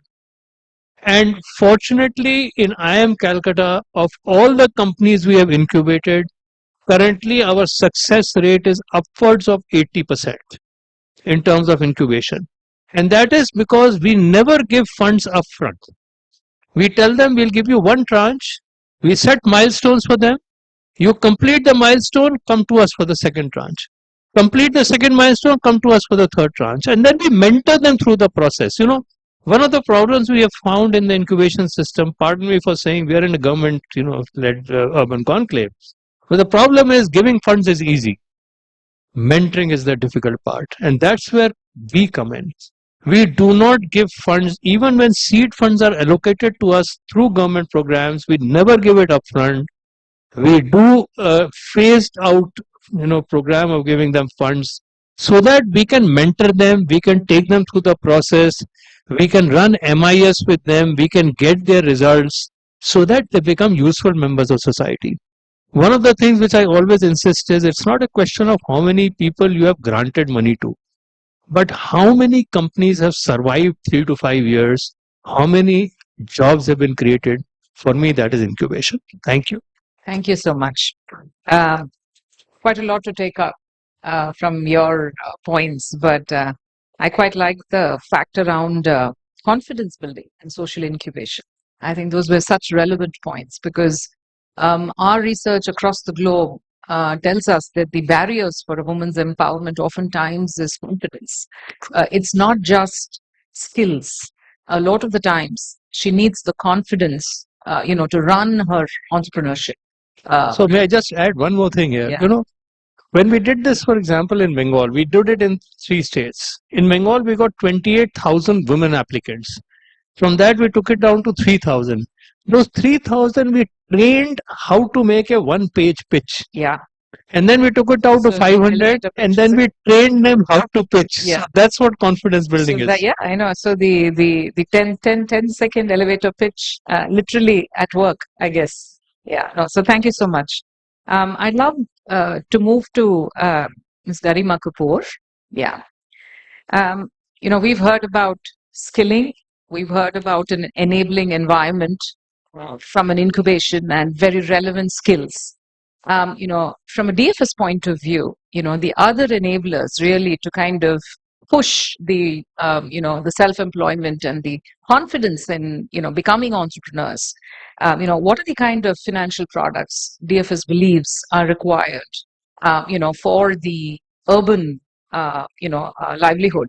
And I also wanted to kind of touch upon the work we have personally witnessed, which is the fantastic social security schemes, the JJBY, SBY, etc. We've literally enrolled millions of women into these schemes in our Jan Dhan work. And, how can these really be strengthened or leveraged for the informal urban worker who literally is a gig worker and who has no other support? What more should we be doing when it comes to actually leveraging? These schemes exist. So that's DFS has already made that happen. But what more should we be doing to ensure that it actually gets leveraged at the ground level? Thank you. So to begin with, I will touch upon the larger idea of financial inclusion and how the government envisions the concept of financial inclusion through 3 dimensions: access, usage, and quality. So coming back to the topic of informal workspace in urban sector, looking through the lens of this financial inclusion and the 3 dimensions that I just mentioned. So access is the one part that we have almost touched quite well, that the segment is actually included in the formal financial system by offering various products, credit products. So that part we have achieved more or less. The second comes with the usage. Now, the providing access is not sufficient, of course. So to make the products more relevant, to make them more effective by using technology, by using innovations, that is another challenge that we foresee in future, maybe in present as well. Then comes the quality. So by quality, I mean to provide that financial ecosystem which is resilient, stable, I would say inclusive, and most importantly, trusted by the users. So these two dimensions we are working hard upon as in DFS. And just for an example's sake, there is a scheme called, we all know, Pradhan Mantri Jan Dhan Yojana. So to to join the dots among all the access and usage quality. So Jan Dhan Yojana is just not providing access to credit, right? Or to access, not in fact credit, just a bank account. It's just not a simple bank account. There are other facilities, other features which are relevant to the people that are also attached, like an OD facility up to 10,000 rupees. Then we have a free RuPay debit card to a segment which has a accidental insurance of up to 2 lakh rupees, as well as there are eligibility of getting the DBT. So it has gained the trust, and more than 56 crore accounts have been opened under the scheme. So in a sense, it's a wholesome, comprehensive and empowering product. So such products we are requiring at this stage of time, especially for this sector. Why? Because what we feel and what we recognize is that this sector lags behind in tapping that the basic potential that it contains. So such initiatives are being taken up by Government of India, like credit access. Mudra Yojana is very, I would say, most celebrated schemes of DFS in terms of credit to micro entrepreneurs and micro enterprises. And again, it has many beautiful features attached to it, like it's a collateral free loan, and of course there are categories, 4 categories involved into it. Then there is PM Vishkarma Yojana, which is again very strategically, very meticulously designed. It has the component of skilling, it has the component of toolkit provision, and it has the component of market linkage, it has a component of financial access, credit support to the basically the traditional artisans and the traditional craftsmen. So that is again another product that which DFS is promoting rigorously. We have listened from Professor Tantri about the success story of PM Swanidhi. Swanidhi as I would say a classic example of constant innovation. Thanks to MoHUA, they have designed the scheme really well.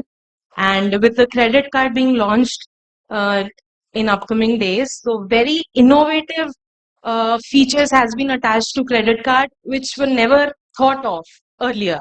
Like, I mean, in the history, we have not seen a credit guarantee for credit card. So that has come up. Most importantly, the relaxed underwriting for this segment is one of the most crucial things that has been, that will see the light in future. Similarly, there is the new mission which will be replacing NULM. So again, a very unique feature has been attached to it. The JLG, the Joint Liability Group, which is also considered here, which was earlier a common working group, I would say, in rural setup, but it was not that common in urban setup. So we are exploring that part also. Other than this, the ecosystem, to strengthen the ecosystem, collaboration between banks and NBFCs is also being promoted by DFS these years. So this is one very unique concept of co-lending model, is also very popular these days, and which we are working rigorously to improve, to strengthen that model. So basically, banks are having access to very cheap, I would say, low cost capital, and they have huge balance sheets, as well as they have I would say, very rigorous and robust compliance mechanism. However, NBFCs have that technological agility. They have an edge over the last mile connectivity, last mile reach to the beneficiaries. So the collaboration between two will be very crucial to tap the unserved and underserved segments of the economy. So coming to the next topic of social security schemes. So we have two affordable life insurance and accident insurance schemes, PMJJBY, SBY. Hardly 20 rupees a year, you will get the cover of 2 lakh rupees. And for 436 rupees, the life insurance for 436 rupees, again 2 lakh of coverage. So, but the challenges which we are actually facing these days is, even if despite it is so affordable, it is the enrollments are stagnant, I would say, and the iteration rate is also going very high. So the major challenge we see is that awareness is lacking right now. Also, the enrollment procedures are a little cumbersome for those segments which we are discussing right now, not for us, those segments which are new to insurance. So that we are trying to capture through saturation campaigns at Gram Panchayat level, ULB level, that we are trying to spread that required awareness. Also, to simplify the enrollment mechanism, there is a working group that has been formed by the members of DFS, IRDAI, insurers, to simplify the process, enrollment, and to add to existing features. So that is also being considered actively. Thank you. So, and again, I would also like to mention the recent initiative made by LIC. They have started the scheme of Bima Sakhi. Yeah. So that has also done really well to spread the awareness, especially amongst women, and to help them in enrolling under these schemes. Thank you so much. Thank you. Yeah. So it's really the systemic approach and the comprehensive way in which you get sustainable solutions. Shoini, I'll move to you and bring in the whole private sector and the innovation, and how do we leverage innovation really to integrate digital payments with, microcredit, welfare delivery. We've done some work together, Women's World Banking and NPCI. But I'd love to hear from you what your broader thoughts and approaches in terms of how do you see it play out? Thank you, Kalpana. And I think it's been really interesting listening to the various elements of different things that need to come together as we move towards this whole aim of Viksit Bharat through urbanization and our urban centers. This is the National Urban Conclave. And as I was, as ma'am, you were mentioning, and I take a little bit of inspiration from Professor Tantri there to say, sit and think about what do we really need for us to become, benchmarks and towards that mission of Viksit Bharat. And it's trying to link it to what the minister, who's now left, but I think in his very unique way was talking about the opportunity that we all have and the fact that it is so important because, yes, India lives in its villages, but he made a very relevant point that people are going to measure our Viksitness, if that is an index, with the state of our cities, right? And as I sat and thought there, I was thinking about how will we measure this? How do you think one city is great versus another? And I think the one thing, at least that came to my mind, Kalpana, was this public infrastructure. I think what separates a great city from another, you can have great private infrastructure, but it's the public infrastructure, and the public infrastructure can be across the spectrum, whether it is roads, whether it is, schools, hospitals, anything. Like for us to get to that level, we have to have great public infrastructure. And, I'm trying to link that. People, you might be thinking, where is she going? Why isn't she answering my question? And I think the one public infrastructure, which I guess all of us can be extremely proud of, and maybe we should all hope to get all of our other public infrastructure to that level. It is the defining benchmark in the world today is our digital public infrastructure in the form of the digital payments architecture that we have. There is no other system in the world which works as beautifully, which is as state-of-the-art tech, as real-time, and as inclusive. It's not just something which is built for a very small segment of the society. There's nothing like UPI that exists anywhere in the world. So if we as a country can make such great digital public infrastructure, then we should be able to also take that benchmark. And I leave that thought with all of the policymakers and other people here to say how do we create that as a benchmark to say if we are great in DPI, we should also be great and create, and maybe we pick up one or two themes there. But I'll go back to your question, and this was just again taking inspiration from your professor and sharing my thoughts, and I was listening to others.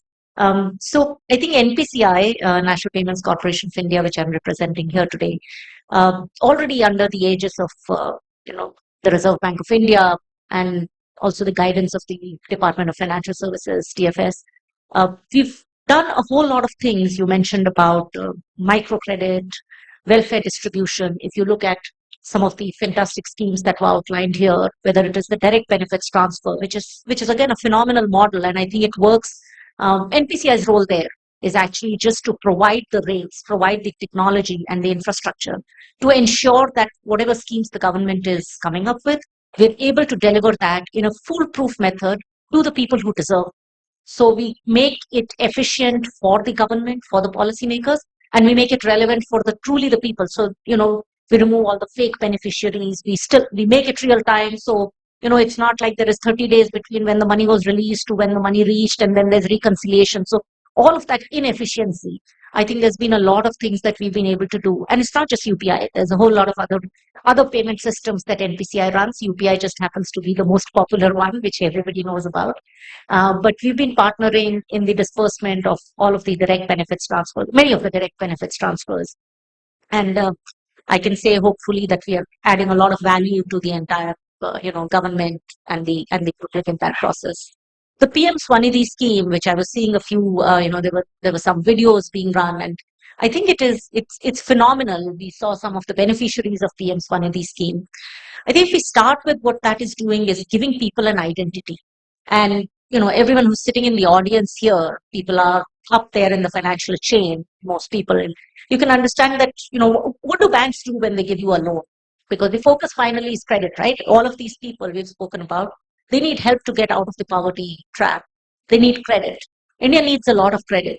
So while NPCI's role is to say, yes, we've democratized payments. How do we now build on that layer of payments, or how do we build the railroads on top of which, whether it is government, whether it's public companies, whether it's private enterprise, whether it's entrepreneurs, everybody can build products on top of that so that credit can be seamlessly discovered and delivered democratically. It's not something which is the purview of the rich get the cheapest loans and the poor then go borrow from informal sectors. So we're trying to build that bridge. And I think Karima ma'am spoke about the RuPay credit card, which is again something we are working under the aegis of the DFS itself to bring. So when these street vendors first get a Swanidhi card that establishes their identity, which is the equivalent of the KYC, which you do when you go to banks and get your loans. So the banks know who you are, then they have all of your credit history, and then they are very happy to give you loans. In fact, many people here must be getting calls from call centers, right? Sir, please loan le lijiye, ma'am ye le lijiye, aap car loan le lijiye, ye le lijiye. And oftentimes you're putting that phone down saying, don't disturb me, let me cancel this number. Imagine the huge difference between where you are, where you're trying to say, oh my God, bank wale loan dena kab band karenge mujhe, to somebody who's dying to get credit, right? And I think as the DPI of the country, our responsibility is once people have this Swanidhi card, I'm taking a small example, there's a lot more, but taking a small example. And this street vendor has now taken the loan, and we spoke about, I think research has shown once they take a loan, majority of them, a small percentage default, but majority of them pay it back, they come back. What happens then after that is you have to go and create the history. And that comes from linking it to UPI. We are already actually also dispersing a lot of benefits through UPI, and we are tracking those transactions are growing. I think in the first half, I was looking at my numbers, it's grown by about 18%. I think it needs to grow by 180%, which we'll all work together to get there. But that's that next level where the street vendor will have access to formal credit through a credit card, through UPI. There'll be transactions. And imagine that person one day getting a call and saying, nahi mujhe abhi loan nahi chahiye. Yeah. So that's the journey that we are No, thank you. Thanks, Sohini. That's a compelling vision indeed. digital DPI has been undoubtedly the success story for India and Viksit Bharat, and and the role that it has played in inclusion is for everyone to see. I'll now move on to Mr. Vishal Goel, right? And from an NHP perspective, what are the kind of credit products that you think? We all spoke about microcredit, we spoke about other kinds of products, but for the informal and the self-employed urban workers, what do you think are the relevant products that banks ought to be looking at, the formal financial system ought to be looking at, and what regulatory reforms to support it? Your inputs, please. Very good evening, everyone. So let me just begin when our Honorable Prime Minister launched the Housing for All program in 2015. He mentioned that housing is not only just building houses, but it's building dignity, security, and opportunities. And that's exactly what a house and an address provides a family. Once a family has a house and an address, they are able to access formal financial credit. Second thing, what we've observed is that once they have a pakka house, there's usually a increase in their income, and that actually improves their health and education. And that's exactly where NHB as an institution comes into the play. NHB as a apex development financial institution for the housing finance sector since the last 37 years has always taken the developmental role that it plays in the country for accessibility, for affordability in providing access to formal housing credit. We basically are looking at these three broader roles for NHB. One is the supervisory role for the housing finance companies. Secondary is our financing role, both through the refinance window and our project lending. And the thirdly is our developmental and promotional role. So we have, over the last 37 years of its journey, come out with various products which are catering to these workers, both in rural and urban areas, who are not able to access formal financial credit, maybe because they do not have a salary slip or they not have the income tax returns. And that is why where the housing finance companies, which NHB supervises, come into play. These housing finance companies, today we have 91 housing finance companies, which a branch network of around 10,000 spread across the country. These housing finance companies have actually come out with very good underwriting standards without having the income certificate or the salary slip, and they're able to provide micro loans to this particular category of borrowers. In fact, 45% of the housing loans of these housing finance companies is below 20 lakh. So, and as Madam Garima mentioned, the housing finance is dominated by the banks and the housing finance companies. I mean, if you see the share, the banks, including private, public, they all have around 82% of the market share. And the housing finance companies, which are specialized companies catering only for housing, have around 18%. And since the last 3 years, the co-lending model has emerged, wherein the banks use the advantage of accessibility because of the huge network, and the housing finance companies, on account of their turnaround time being better, usage of technology being better, and thirdly, the greater underwriting standards which they have actually developed over the years for these informal workers. Third aspect is NHB as a central nodal agency under the Pradhan Mantri Awas Yojana, urban. We've actually given a lot of focus on the inter-subsidy scheme, and even in the other verticals of the Pradhan Mantri Awas Yojana, we encourage those beneficiaries to actually avail top-up loans to complete their houses in case they're falling short of it. We also provide loans for their incremental housing in case they want to build something, additional rooms, additional toilets. And NHB has always been very changing in its policies, in its products. In fact, recently we've also come out with a product where we actually ensure that we give fixed rate loans only. Because, these floating loans, particularly for this segment, becomes very difficult to understand. So we actually have come out with a product where all these people can actually access a fixed rate loan, and they're able to understand that, okay, throughout the tenure of this loan, this is going to be my EMI, this is going to be my principal and interest. Well, thank you so much. And with everyone's permission, we still have one more speaker. And it's been such an interesting conversation, so we've gone way over time. But still, I'd like to, ask Ms. Sangeeta. You come from the state of Gujarat, and it's been in the forefront of many successful livelihood programs. What do you think the other states can learn from some of the success that you've been able to achieve? Thank you, ma'am. Thank you, ma'am. सबसे पहले तो ये बताना चाहूंगी कि as madam mentioned that there is we have a very good number of demographic dividend high rise there, or actually 50% are women of them, as we have high urbanization also 50% women are there. So we did more and more scheme for that. Yesterday we got a GREAT conclave at Gandhinagar. GREAT means Gujarat Rajya Institution for Transformation. It is one kind of Niti Aayog for Gujarat at the rate 2047 vision. So also there is a workshop for the women empowerment by the workforce, input in the livelihood and in urbanization. So there are many talks over there. तो मैं कुछ उसके बारे में भी बताना चाहूंगी कि उन्होंने जो बात की वो यही की कि ये बहुत बड़ा मास हमारे पास आ रहा है, अर्बनाइजेशन बढ़ रहा है, वर्कफोर्स चाहिए, केयर इकोनॉमी बढ़ रही है, तो उनके लिए हमें एक मैन पावर, एक वुमेन वर्कफोर्स तैयार करना पड़ेगा. तो स्किल स्कीम्स सारी चीजें इसमें बहुत ज्यादा डालनी पड़ेगी. आज तक जो अच्छी अच्छी स्कीम्स यहाँ से आई है NULM के थ्रू बहुत अच्छे से, गुजरात में तो पर्टिकुलरली उसमें बहुत अच्छा काम हुआ है. NULM में और PM स्वनिधि में गुजरात ने हमेशा फर्स्ट रैंक पे काम किया है. सक्सेस, जो आपका क्वेश्चन है उसका आंसर दूंगी कि सक्सेस हुई उसके 2-3 कारण थे. हमने बेसिक ग्राउंड से वर्क शुरू किया था और एक अच्छी पार्ट ये रहा कि हमारी बहनें जो ये SHG के फॉर्म में आई वो सारी चाहती थी कि वो कुछ करे, वो कुछ आगे करे.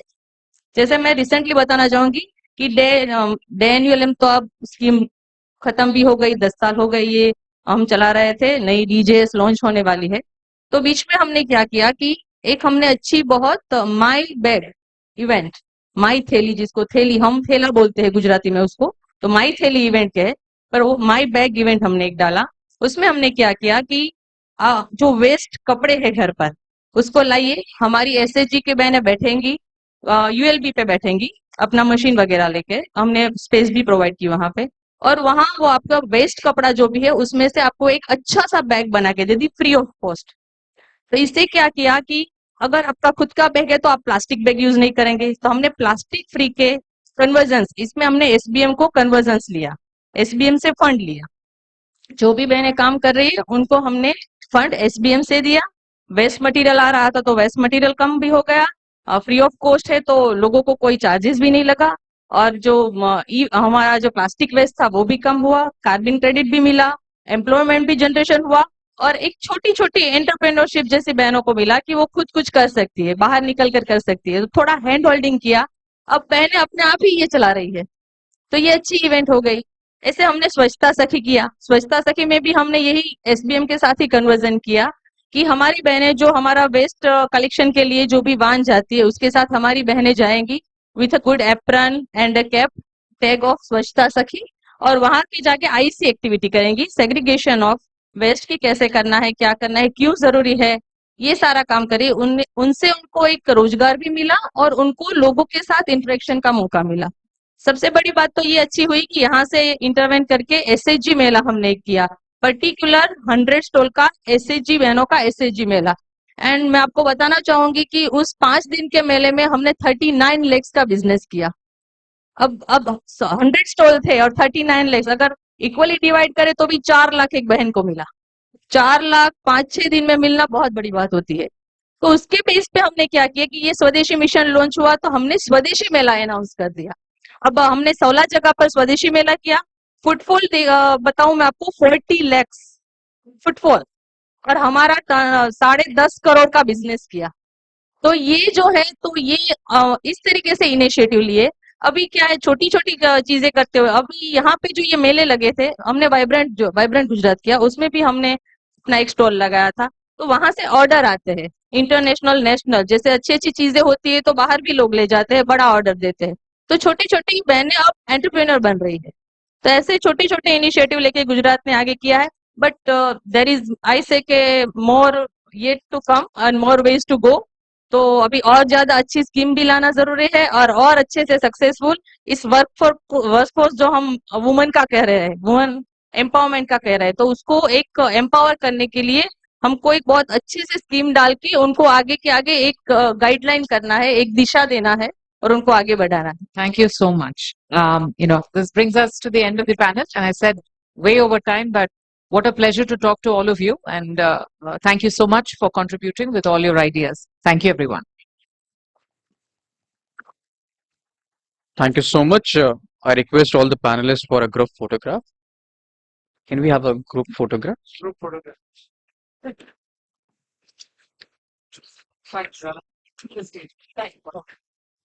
Thank you to all the distinguished panelists and the moderator for such an enriching and thought-provoking discussion on enabling entrepreneurship and economic empowerment in our cities.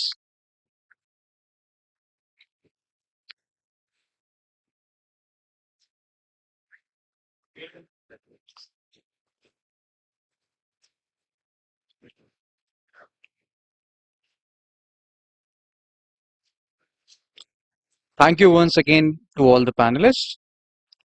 We now turn to some inspiring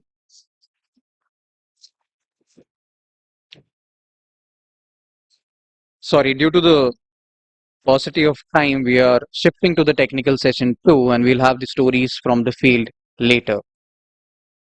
Moving further from what has been achieved to what lies ahead, our next session, Towards Inclusive Bharat, Unlocking the Livelihood Frontiers, will explore emerging livelihood sectors like gig, care, and green jobs.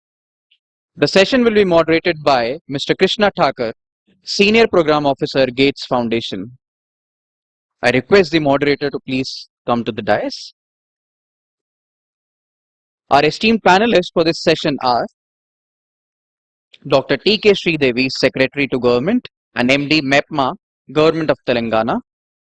Mr. Amit Kumar, Head, Sustainable and Inclusive Growth, UNDP India. Ms. Shikha Srivastav, Head, Urban Poverty Alleviation, Tata Trust.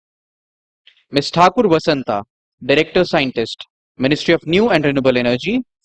Mr. Rajan Bandelkar, National Vice Chairman, Naretco. I request all the panelists to please come to the dais.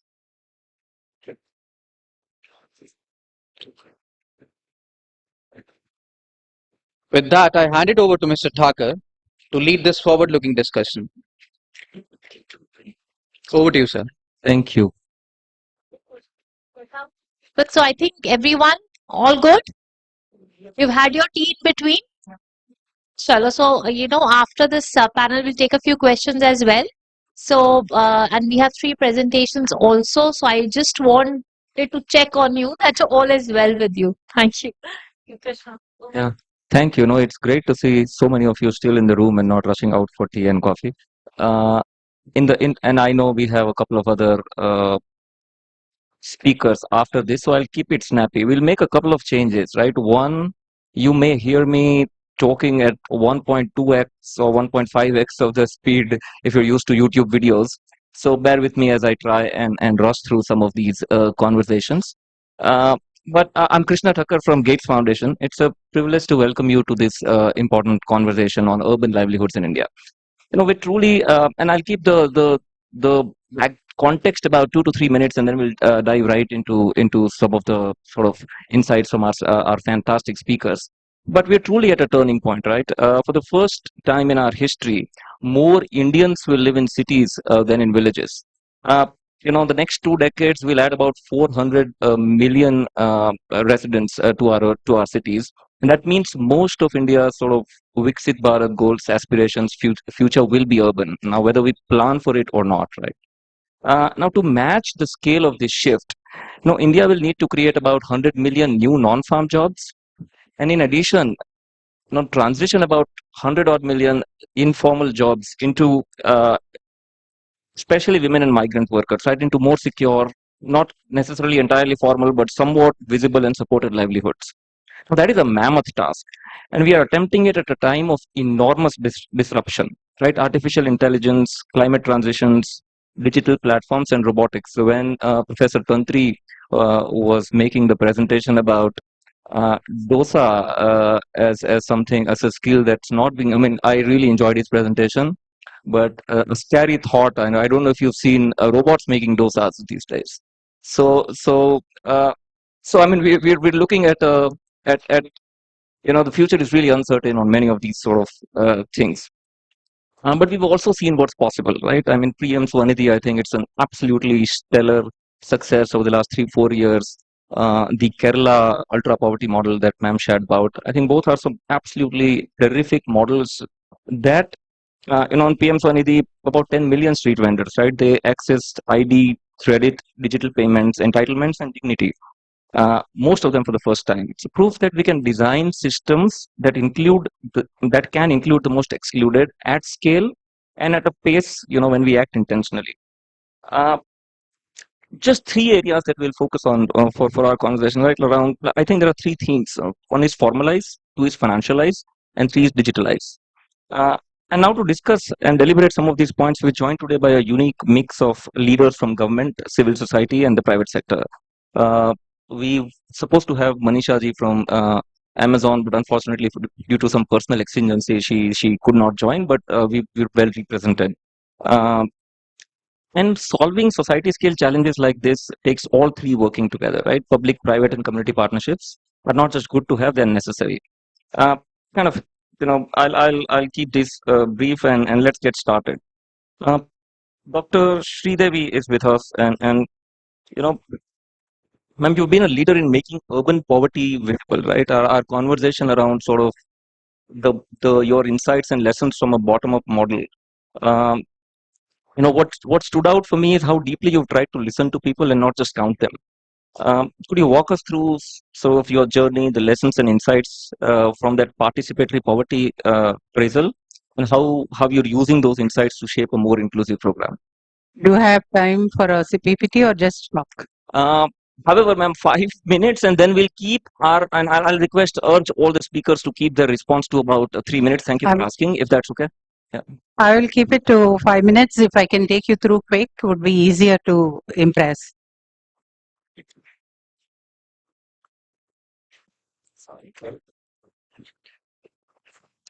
Friends, how many of you have heard about helicopter parenting style? All of us? Yeah, in order our kids do not fail, we try to micromanage. That's exactly how livelihood projects are. So when we think about how are they designed, they're always top down rather than bottom up. What I'm talking to you today is absolutely nothing rocket science. It's an age-old participatory methodology that we have learned in during our careers, where we feel that what is the voice of the stakeholders, how do we capture them, and how do we make it a program or a proposal for it. So we did one NULM 2.0 we were trying in a small town called Sangareddy. It is on the Bombay highway, around 60 kilometers from Hyderabad. So we did this exercise there in order to capture what is the need in the local bodies, especially in the sector where we are talking about Antodaya and we are talking about TOD and others for wealth creation. Then we should see that none of them are left behind. So this small exercise was done by my team. They are here. Chaitanya is here from MEPMA, as well as my team Murli Mohan is here. They went to this town and they did this exercise. So I'll take you through very quickly. The context was actually an appraisal. We wanted to do a poverty appraisal. So we have taken 2 wards in the municipality for our study. And the methods that we have followed are basically transect and other participatory methodologies like focus group discussions, stakeholder consultation, and surveys. This is everybody knows. And we wanted to identify who are the most vulnerable groups or what are the vulnerable groups in the municipality or in the selected wards. So this was the exercise, and one good thing in Telangana as well as Andhra is that we have a mission office. It is called Mission for Eradication of Poverty in municipal areas. This has established itself in dealing with or in implementing most of the urban poverty programs across since almost a decade and a half. So this MEPMA has been at the forefront with their state level coordinators as well as the district level coordinators, and we have resource persons at the ward level where they participated in this exercise. And we have done a simple survey followed by focus group discussions. So this is about the statistics. I will not go because location is not relevant, and so the data is not relevant here. But if you look at the caste profile, basically they are Hindus, BC, minorities, and Hindu SCs. And what are their loans and indebtedness?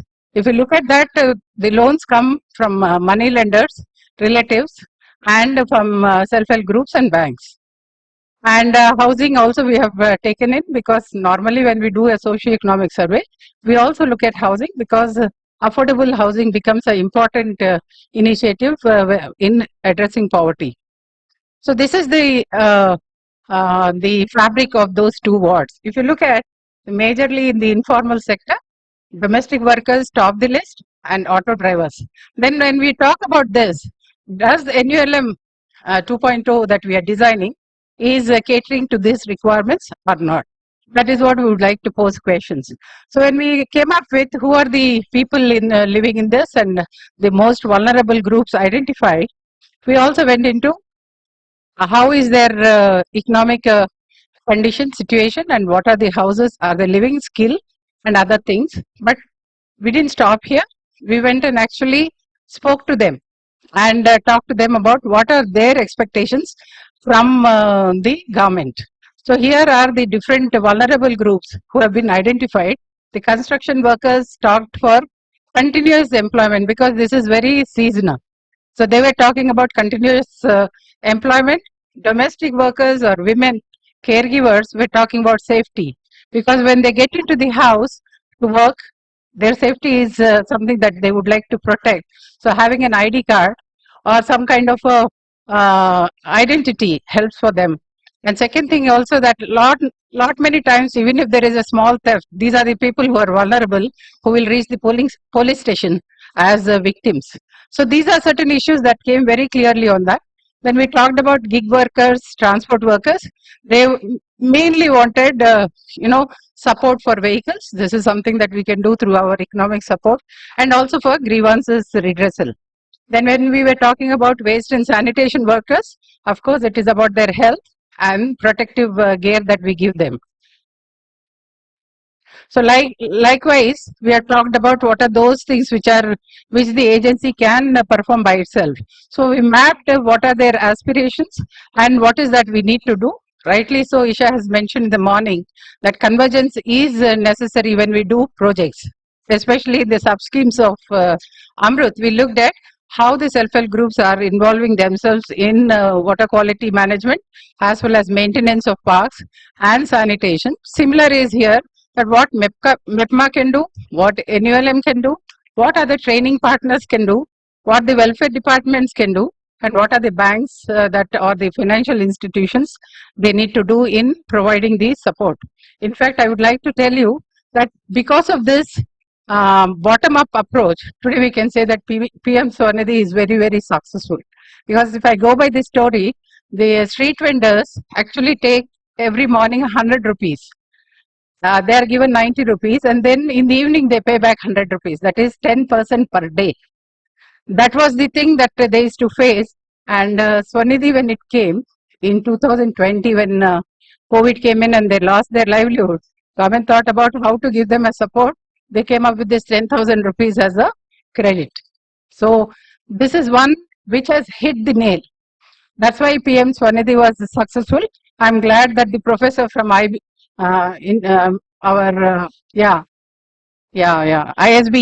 in Hyderabad has come up very strongly on that.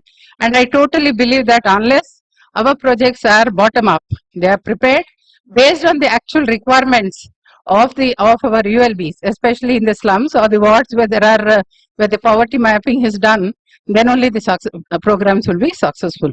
So if you want to unlock the potential and come to the best to eradicate poverty, we need to definitely participate, have a participatory methodology as well as schemes that will involve people. Citizen engagement is the key for the success of a program. So this is what I thought I should take you through, and thank you very much for giving me the time. Thank you so much, ma'am, for taking us through that journey very, very quickly. And of course, I think both Telangana and Kerala are fantastic examples of bottom-up planning. Now, Rajanji will come to you. He has a slide to catch. So, a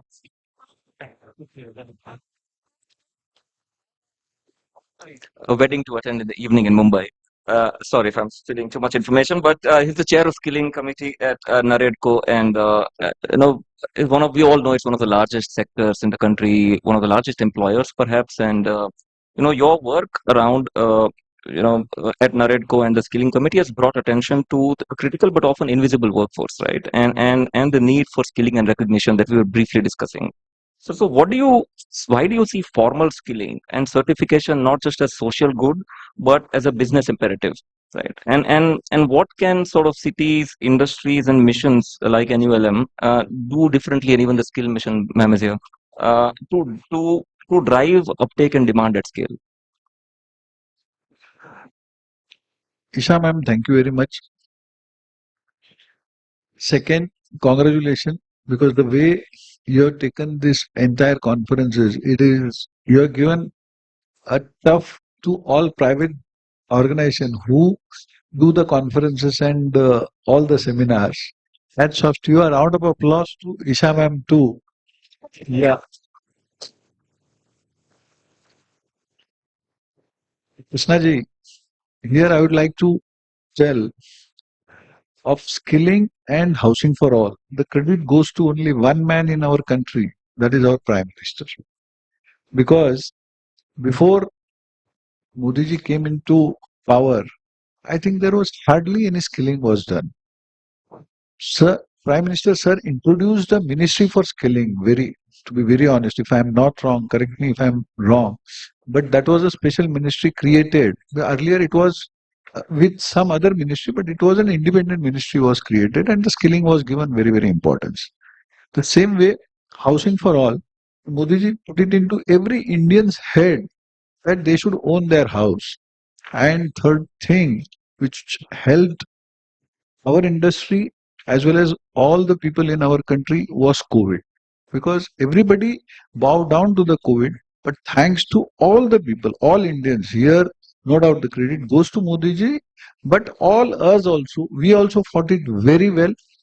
And lastly, the women of the house, because post-COVID, every woman told, they want first house rather than jewelry. They choose house over jewelry. Coming back to real estate. Real estate is one of the second largest employer after agriculture in employment. Today, on record, I think more than 7 crore people are employed in real estate and infrastructure. Unfortunately, more than 80% are either unskilled or semi-skilled. Hardly 18%, 17 to 18% are skilled, and 1 or 2% are manager level. So you are asking, sir, what is the basic problem? Here, when the people who are working, they are not skilled, it raises more concern, because whenever a work is done, rework has to be done, delays are there. Even safety is also very, very serious concern. If you see the accidents, whatever going on the work site, it increases the cost because of rework, compromises on the quality. Even customer satisfaction also comes to a tremendous issue. And last, the profits are also hit of the developer. Now, because you asked me both the questions together, there is a very good solution also to this. Unfortunately, today I will tell you, if you ask any young person, if he wants to work in a mall or he wants to work on a construction site, he would prefer a mall. Probably it is paid. If you really see, he is paid not half, less than half is paid. If I think, if I'm not wrong, any mall person who is working, they don't get, hardly get the salary in 20,000 or 25,000, whatever amount. But in construction site, a labor also earns more than that. No doubt he has to do physical work. But if he put on skilling and train the people, 100% that is going to be beneficial. So you might ask, then what is stopping it? First is recognition. Madam, there is no recognition. अगर आज आप किसी को भी बोलो कि वो कोई बोलेगा कि नहीं, I am working in office, I am a clerk और I am a computer operator और I am working in accounts, I am working in sales, I am working in marketing. There is no recognition, which is very, very important. See, today we are sitting in this building, which is constructed by those only people. Second, there is no incentives also. I am sorry to say that there is BOCW amount is there. That is so much amount is lying in the account. If we plan, channel it properly. And no doubt, I know, ma'am, once you take it up, you are head on that. So these are things, once you incentivize them. The third one is that today, I blame to myself, we are also responsible. The accommodation what we provide to them, because we give it to subcontract. The contractors provide.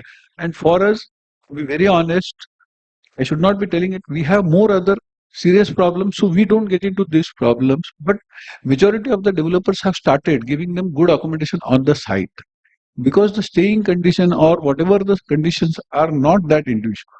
So my suggestion is that whenever you are building accommodation, the person who has worked in construction industry for 5 years, 10 years, automatically you can tell him he can get a house at subsidized rates, whatever. So that becomes an incentive for them, because no mason wants his son to come as a mason. So today in India, we are talking about 2047. To reach 2047, whatever goal we are aiming, we have to go 10 times more. Today, if you see, L&T has given up in their, publicly they came, they don't have a skilled worker. The L&T itself is telling they are short of at least 30,000-40,000 workers, one company. And last, if we can, there is some e-Shram portal is there, some portal which might give them an identity card. So automatically they know. And the upgradation has to be also there. In our regular education system, once the person is done 10, 12 or post-graduation, the same way some system we have to build it. That would be much more beneficial, I think. Thank you, sir. I think this sums up you. Thank you. Thank you. Appreciate I think the comprehensive but sort of response in time. And I think you made, for me, the biggest takeaway is making a business case for dignity and recognition, right? We often don't see those things together, but I think you made a very sort of compelling argument around it. Shikhaji, will come to you now. At Tata Trust, we all know one of the sort of most reputable. You've been working in the sort of urban or poverty program space for a very long time.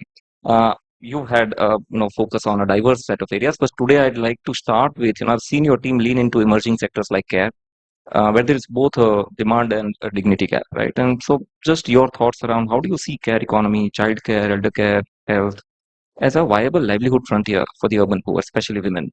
And maybe a little bit around the partnerships, pilots you're exploring, and what would it take to scale, right? The biggest, hardest question. Thank you. Good afternoon, and many thanks to the Ministry and Ishaji for giving us this opportunity. At the Trust, our work on the care sector actually came from a realization that most of us have, but it came from a focus and a realization that women's participation in the workforce needs to increase. We thought, as we worked on urban poverty, we realized that women need to be more proactively involved in livelihoods for a household's standard of living, for their livelihoods to improve. I think many of you are aware that currently India is ranked quite low where the female labor force participation is concerned. We are at about, I think, 37%. The global average is 48%. And 48% and India, the female labor force participation is at 37. And we ranked about 167, if I'm not wrong. I think Amit would have the data better. But yeah, that's where we are. The point that I want to highlight is in studies that have been done, to analyze what is the reason for women not participating in the workforce, a very high number, about 45% have cited the care burden, saying that that's the reason why they cannot go out to work.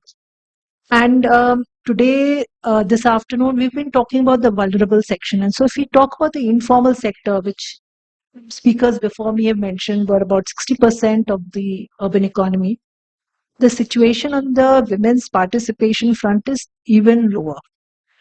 So we have recently supported a project, and how we work is we kind of co-create programs with grantees. And a program that we recently did we've started recently in Mumbai area, and there we found, the studies there found that about only 26% of women in the informal settlements were participating in the workforce.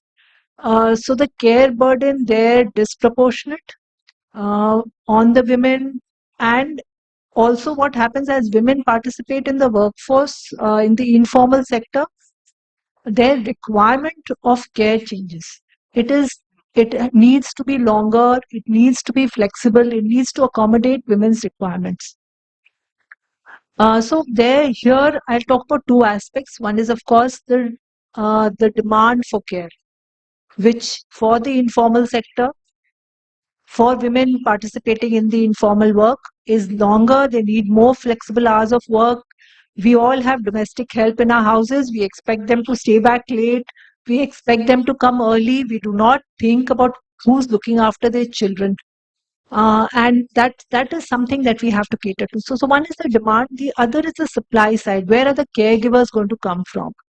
And caregiving is a opportunity. I think it is a livelihood opportunity which is suited for women in the informal sector, for their livelihoods, for employment, for their entrepreneurship also.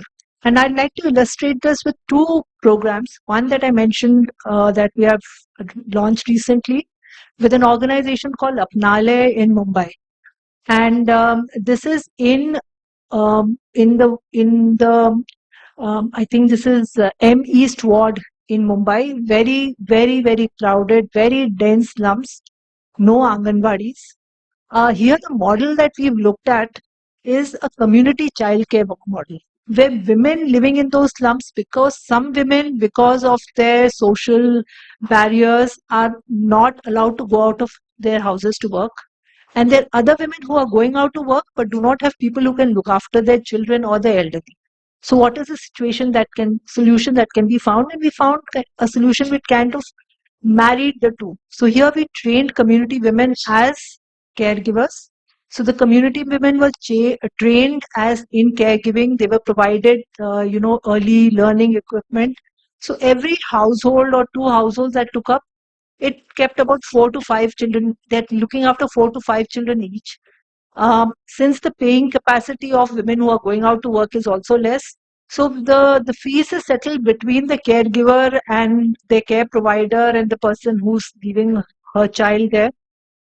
So the role that we are playing as a philanthropy is we are facilitating the process. We ensure that the caregivers are trained. We are ensuring that there is basic learning equipment that is provided. It's very, very low cost because the space is entirely the woman's. The arrangement works out very well because the woman, because they are from the neighborhood, the woman who's going out to work doesn't have to go very far, just 2-3 houses, 1 lane, 2 lanes. They just drop their children, and because these are people who know each other, they have a very flexible arrangement. So sometimes if the mother is working late, the lady will happily keep the child. And it also helps the woman who cannot go out to work earn a livelihood. So it is a good model, and this is something that we are trying out. So the things that we are doing along with the caregiving, we are also skilling women who want to go out to work, who now have somebody to take care of their children in other skills. Like they've said, we want to learn baking, we want to learn this. So we are training them, we are ensuring they get linked to those schemes. And also what ma'am mentioned, in all of the programs that we do on caregiving, we ensure that the households are linked to certain basic schemes. schemes and benefits. So this is one model. The other model that we are exploring is the one where we are trying to work with the government program. There's a government Palna scheme. So how can we work with the Palna scheme and how can we facilitate implementation of the scheme? Here, the government has the centers, the Palna centers. What we are stepping in is to ensure that the caregiving that is given in those Palna centers is up to a certain standard. So we've got an institution which is building the skills of the women as caregivers. We're also simultaneously, like the work we're doing in Mumbai, we're also trying to skill women in other livelihood options. And then, of course, the scheme. So they were looking at different models. The third model which we are trying to crack, which we haven't, and I'll be very honest, is the private entrepreneurship model. Because when a building or a space is not provided by somebody, the costs become too high, and that's where the struggle begins. So in terms of scaling up, I'll say that one is that we need to have an enabling environment. Community models need to be recognized. There needs to be some standards set for community models. Maybe what you were talking about, some easy access to credit for them so that they can, set up these small models. And then I think collectively we will have to put our heads together to see if caregiving as an entrepreneurship model can be developed, where for bigger centers where people can get their own space and work on it. I'll stop here. Thank you. Thank you so much, Shikhaji. As much as we see the housing and construction industry as the sort of hard infrastructure, right? And care is, I think, an equally important soft infrastructure that it's just, I don't know of a developed country that doesn't have a good care infrastructure, right? So for our Viksit Bharat, but I think there is a lot of interest and traction now. The fact that we are discussing this sort of right at the same breath as construction, and there is a lot of leadership traction. So a bit building on Shekhaji's point, you of course, where you sit at UNDP, you work across digital livelihoods, informal work, and urban systems reform. And not only in India, but other countries. So just building on the points made by Shikhaji, how critical is the care economy? Some global Indian examples where this is working, and maybe share from your current engagement on what you're doing to scale it nationally, but also what more needs to happen. Thank you. Thanks, Krishna. First of all, a big thank you to the ministry for inviting UNDP for this forum. I think you and Shikha have already talked about the criticality of the care economy. I'll just add a few points, just keeping in view the time paucity. Yes, India is fast urbanizing. You talked about the data. And even today, if you look into, currently we are talking about 35% of populations is in India, 500 million people is currently, and which is expected to touch 40% of populations. And what are the patterns that we are looking at? Why it's happening? Of course, it's migration-led. It's your nuclear family-led. If we are talking about developed India or Viksit Bharat by 2047, the simple fact that Viksit Bharat, the dream of Viksit Bharat, or the goal of Viksit Bharat, not the dream, but the goal of Viksit Bharat cannot be achieved if women's participation in the workforce. I'm not talking at the moment formal, informal, that's a secondary aspect.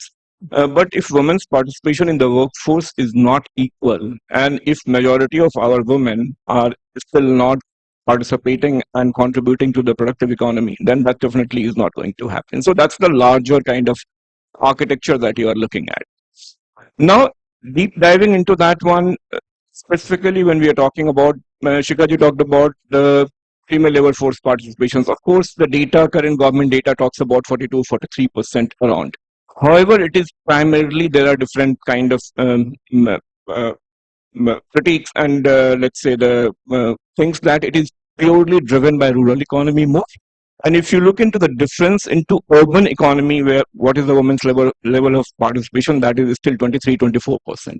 So there is a huge gap between participation of women, the nature of job, the quality of job that we can leave. So women is not sufficiently participating in the urban economy, even if it is an informal job sector. So forget about the informality business, but only 22% of your women in urban economy is participating.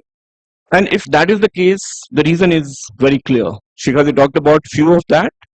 And therefore, the whole element of the care economy being one of your critical lever, what you talked about, specifically if we have to think of what in the opening remark you talked about, if we have to build a resilient and inclusive city, right, which is basically a caring city, that's why it becomes important. It also very important from the point of view of that this is potentially a sector which is not important just from the economic value point of view, but it is also very important from the future generational point of view.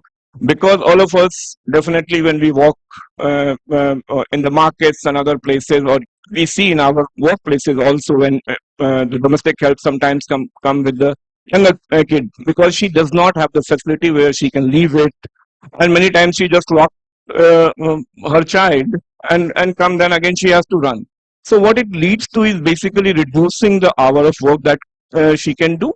Simultaneously, also it compromises the future of India's next generations, and that's basically the whole point of why care is such a critical sector. If we really need to get into that one, so that's the criticality part. Now, definitely, it's not only child care. You have the elder care, the other forms of care, person with disabilities, and others.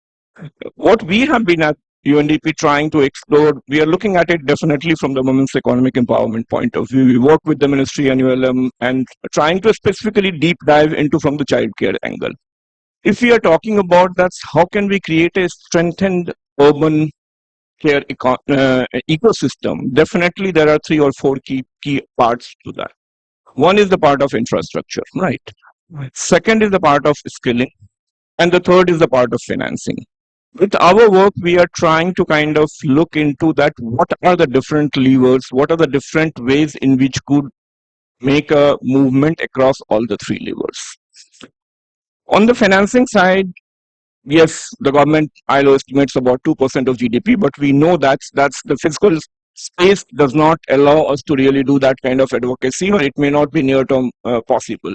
So what are the different instruments in which you could really finance the care infrastructure need or care service provisioning need? So that's looking at the different options. That's how you can bring in not only the philanthropic capital, but also how can you try the user fee elements, which is currently missing from the public provisioning aspects. And that's one of the kind of demonstration centers that we are working in Delhi itself, where I think the myth of that the lower income urban household don't want to pay is kind of being proved wrong.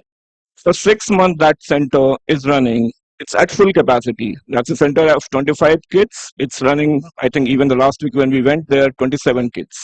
Most of them from lower income urban households, even a single father, because he lost his wife, he's using the services.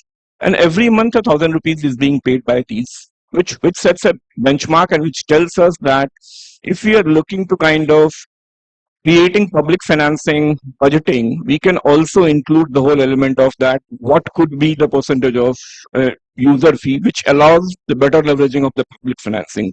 So as a public financing, we don't have to spend 100 rupees, but maybe we can look into the mix of 25-30% coming from user fee, maybe 25-30% coming from philanthropic and CSR grants, and the 50%, 40% coming from the government. So that's one aspect of it. Second element is also that's on the skilling side. We already, I think, ma'am has left. We work with Health Skill Council. We have created certain curriculum because you need to leverage the system of Skill India, and that is the endeavor. That's how we can have structured and SQF aligned courses, which is kind of we have designed it. We would prototype it, means piloting it out so that there is any kind of deficiency that is corrected, and then working with the Ministry of Skill Development, but also with the skill development missions to get the public spending on that one. So these are some of the things that we are doing. I think on the international examples and national examples, I think we talk a lot about national examples. It's known to many of us. The challenge is not about that examples don't exist in India. Examples exist. Even the Seva model of cooperative, that's a well-known model. Mobile crutch model is well-known. But the challenge is that how do we really bring it into and scale it up? And that's basically the point. That's if we want to reimagine livelihood, urban livelihood, we need to kind of transition from a livelihood promotion to what you call the prosperity transitions, right? Which requires strategic, deliberate choices, which connects human needs, capability, and opportunity. On two or three quick, if you allow 30 seconds, just on the international examples. 30 seconds. 30 seconds, that's all. And for that, I need to defer my example so that I do. So there are examples of Brazil, right? Brazil is an interesting example because we have colleagues sitting from the urban livelihood bodies. So their municipalities with the West Pico cooperative have set up, which is basically specifically taking up the need of that one, right? So that's one model, keeping in view the time I'm not getting into the details. For the home care service provisioning, there are three countries which are interesting examples. One is the Colombia. They have been doing some wonderful work on that one. Second, you have the Korea example. What they are doing is basically is creating a digital registry or matchmaking platform by the government system, where the service provider are BAP certified, and then there is a subsidy which is again a tapering subsidy. So for low income household, it is a higher subsidy that comes, and for the middle and people like us, there is no subsidy, but it provides a kind of matchmaking. Mexico is another example where it's basically getting into the whole system of community-based, what Shikha was talking about. Government is providing subsidy for low-income urban household, both for childcare, person with disabilities, and other form of care. And the subsidy is being given directly to the care providers. The last example which I would close is Ecuador. Ecuador, over the years, in the last few years, has managed to enhance the spending, GDP spending on care from 0.28 to 0.64. And what it has done is basically it has enhanced the user 6 times availability and users of care. And it allows, I think the point which I started with, that the blended financing or mixing of the financing. So even though it is a government provision program, it definitely has, let's say, higher subsidization for the lower income group, but it is being implemented not through a government system. It is implemented in partnership with the CSOs, community organizations, and it allows the NGOs to also charge user fee for additional services. So there is a basic package, and then if the NGOs and communities are able to want to for the sustainability purpose. So in view of the time, I'll stop here. Thank you. Thank you, Amit. I'll keep things moving. The only thing I'll say is, I think that large-scale finance, figuring out large-scale financial instruments, right? Not only at the last mile, but also how the sector is funded is equally crucial. And I think when we have an opportunity, Amit has been doing some work around what is the size and what sort of instruments do we need to scale this in the country nationally. I'll keep moving. Vasantaji, thank you so much for your patience. Appreciate you. So very, very patiently waiting. We'll switch guests now. Vasantaji is the advisor for the Ministry of New and Renewable Energy at the Government of India. You've been closely involved with MNRE's work on the inclusive energy and clean energy access, right, and livelihoods. We've seen promising models like solar Didis. We hear a lot about solarization and linked with livelihoods in rural. But urban poor women and SHGs, or it doesn't have to be SHGs, but it's kind of, we don't hear much in the urban context. So maybe a little, so your insights around what is MNRE doing to change that, what kind of policy or partnerships model could help cities and the segments we care about tap into green economy jobs, and how can we scale it again? Thank you. Thank you. Actually, maybe I'm odd man because housing and poverty, because I'm talking about energy. But I mean, I can integrate with renewable, how renewable energy can play an important role in green economy. So yeah, in line with the global energy transition, our country is also we are also progressing towards energy transition. So in that, the Panchamrit target of one of the Panchamrit targets, that is the 50% renewable energy installed capacity by 2030. But we have achieved, I mean, I'm very happy to share that we have achieved that target 5 years before. In 2025, June 2025, we have achieved the 50% renewable energy installed capacity. and the other one, that is the 500 gigawatt of non-fossil fuel energy by 2030. So the major segment is the renewable energy, that is 485 gigawatt of renewable energy. So that renewable energy is now at frontier for employment, for creation of employment, and also the entrepreneurship, facilities. So now the 500 gigawatt of renewable energy capacity is going to give the estimated direct employment potential of 38 lakhs by 2030 and also 1 crore jobs by 2047. So the renewable energy, that is, there are various different energies are there: solar energy, wind energy, small hydropower energy, and bioenergy. So MNREs, we have in 2015, we have the Jawaharlal Nehru energy mission, that is solar mission. In that we have only 20 gigawatt of solar, but in 2015, the 20 gigawatt, by forcefully, the 20 gigawatt, the ministry has given the target of 100 gigawatt of solar with 18 rupees of rupees per unit. And then, of course, with the targets, investors will come, policies will come, but ministry has realized that the need of the human resource, the very important part of the that is the human resource. So we have initiated, although ministry has short-term trainings before that, but we realized that industry-linked the skilling program should be there so that the skilled people can get employment. So with that, the flagship at that 2015, we have Surya Mitra program, that is solar PV technician program was evolved.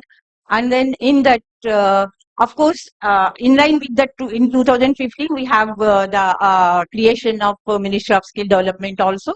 And also we came up with the some guidelines, the structured guidelines, and ministry has followed all the guidelines of the Ministry of Skill Development. So in that, the unified course curriculum with the initiation of the Surya Mitra program, the skilling system for solar energy came up. So unified course curriculum and the strengthening of the training institutes, and also the employment linked. We have in that program Surya Mitra, we have 50% of employment. That is the recorded employment rate is there with the 3 months of skilling program. So although Ministry of Skill Development gave that guidelines, but they didn't follow in PMKVY, but MNRE has followed in that Surya Mitra program, and we got 50% of employment in that program, because we have forced training institutes to have the MOUs with the industries, so that the last tranche of the 30% of the fee, that will goes to them only when they can give the 75% of the employment of the net. So of course the success, the Surya Mitra program has implemented up to the last mile, the rural, because the solar energy, solar projects are in rural. So with the success of that, we have initiated the for wind energy also Vayu Mitra program, and also small hydropower program. And now here we have implemented some innovation, because of course solar is everywhere, but wind is not, the wind potential is not there. And then because here we came up with the location specific skilling, so that is the only, we take up those programs in the location specific, that is the those energy potential states only. So there the employment rate also, and there we have initiated the on-job trainings, 50% of on-job trainings with the 50% of classroom with the 50% of on-job trainings. So in that also we have vetted, and the success rate is coming up to 60%. So with the success of it, I want to share the policy, how policy can then can give focus to the skilling. One of our flagship program, that is Pradhan Mantri Surya Ghar Yojana, PM Surya Ghar Yojana, PM Surya Ghar Muft Bijli Yojana. In that, we kept 1% for the capacity building. Skilling programs, because the scheme is for installation of 1 crore RTS systems, 1 crore households, RTS systems in households. So there, the implementation of the skilling system, we have all the stakeholders in that. The trainers, we are having programs for trainers and master trainers and also entrepreneurs. We are giving vendor training programs, that the technical with entrepreneurship, how hand-holding, how the persons can transform into the entrepreneurs. So with these activities, the states are also coming up. The women, the state-specific programs, that is Mumbai Solar Didis and the Surya Sakhis of UP, and also the Solar Sahelis of Rajasthan. So all these programs, they are coming into the women. They are giving livelihood to women, and also now the technicians all are transforming into they're transforming into the job seekers to the job creators. So thank you so much. Thank you so much, Vasantaji. Ma'am, with your permission, couple of questions only, 1 or 2 minutes. Is that okay? The audience, so that I know that they're up. Yeah, I think our panel has been. Well, have had tea, coffee, so I think 1 or 2 questions quickly from the states, from people who are our partners. Because we have another 3 set of very exciting presentations lined up from the states, by the states, and also from one of our sister ministries. So, any questions? Anyone? No question. Yeah, there is one question. There is someone. You can talk from there. Okay, you are loud enough. Yeah. Thank you. I'm sure the question is. Thank you. Hello, my name is Dr. Mukhtar Alam, and I represent a national organization called Jan Pahal, and we are nurturing a network called Gig Workers Association also, which is a national network. So we are very much enthusiastic, especially about the new DJ occupational group selection, and gig workers and platform workers are part of that, apart from other 6 occupationally vulnerable groups. And we would like basically the new access to credit of 1 to up to 4 lakh, which is being piloted in 25 cities. So basically, I don't have any very specific question, especially to this, but then I just wish that some kind of integration takes place, especially in access to credit, finance access to credit to the gig and platform workers. Number 1, and also how this, because no, we are basically ensuring that that 100% uptake of entitlements takes place. So we'll be also urging, especially to this Tata Trust and all such CSR bodies, that that they may come up to ensure that that this uptake of entitlements gets 100% in the coming years. Because this thing right now we have a progress support from Azim Primary Foundation, but as a vision so my observation is that that the vision will be successful if we get kind of 360-degree support from all sectors. Thank you. Thank The you. point around credit and entitlements is well noted. I'll let ma'am and anybody else provide a quick response. Speak about the gig workers that Telangana also think. So basically, it's about the new scheme that you're asking, and I'm happy to note the study that ma'am has shared today. So most of the categories that ma'am showed on the screen, we're covering all of them in the upcoming mission.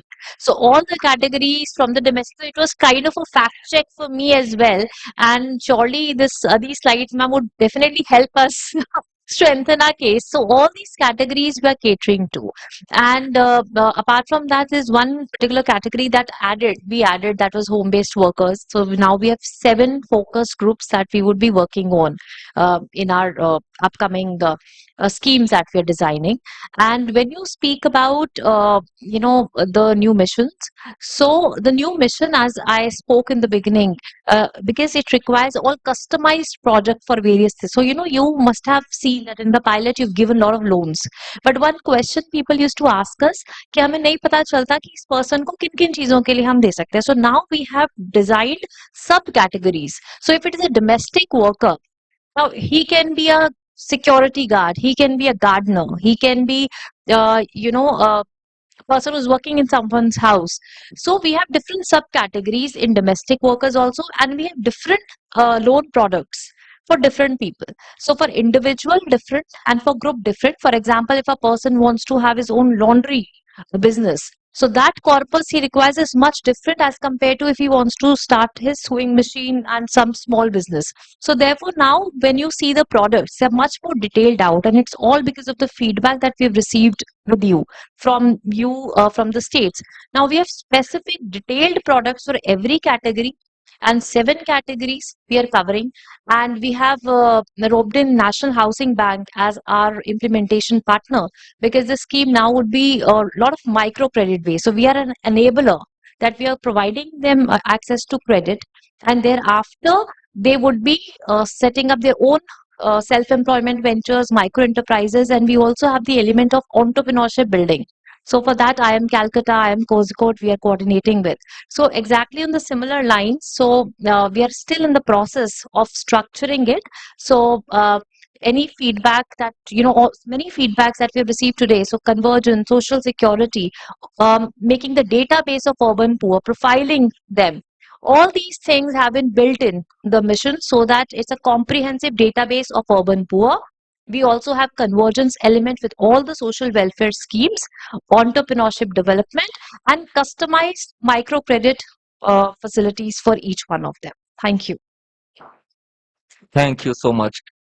I will not summarize this and end in 30 seconds, but I definitely need to thank a stellar panelists who did an amazing job in providing concise but sharp remarks. Thank you so much. And ma'am, to you for leading and steering this work, but also to, I think, all of you in this room and building, think what the policies you will make and implement will determine the future of sort of our inclusive and equitable growth in urban India. And so thank you. And I think the public-private community partnerships approach that you're taking, inviting us here, shows sort of the willingness to partner. And we are, of course, very happy and proud to be engaging and partnering with you. So huge thanks to all of you, the panelists, and all of you for engaging with us. Thank you. I request all the panelists for a group photograph. It would have been great to hear from the panelists a little more and to take a little more questions from the audience, but due to the paucity of time, we had to cut you short. And even for the next session, I would request all the speakers to limit themselves to 5 minutes. Once again, thank you to all the panelists for your valuable insights and forward-looking perspectives that will surely guide our collective efforts towards a more inclusive and resilient urban India.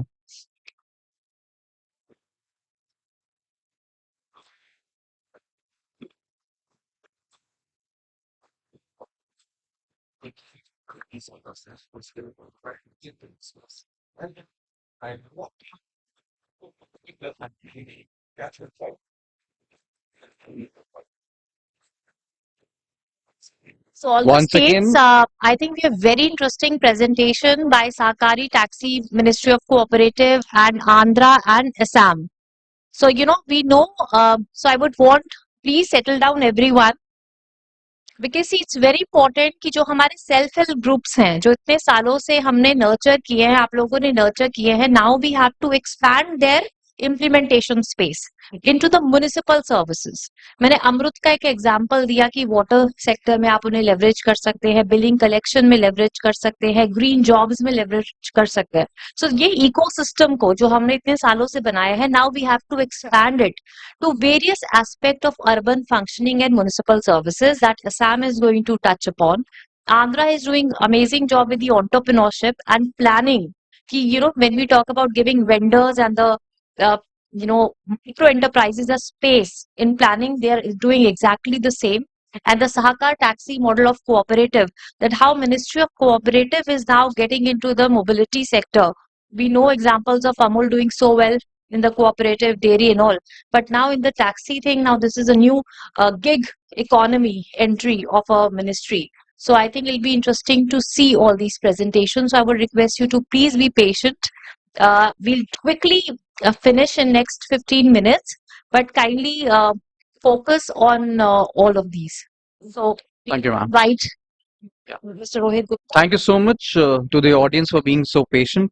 And we now turn to some inspiring stories from the field, real examples of innovation and community-led models transforming livelihoods.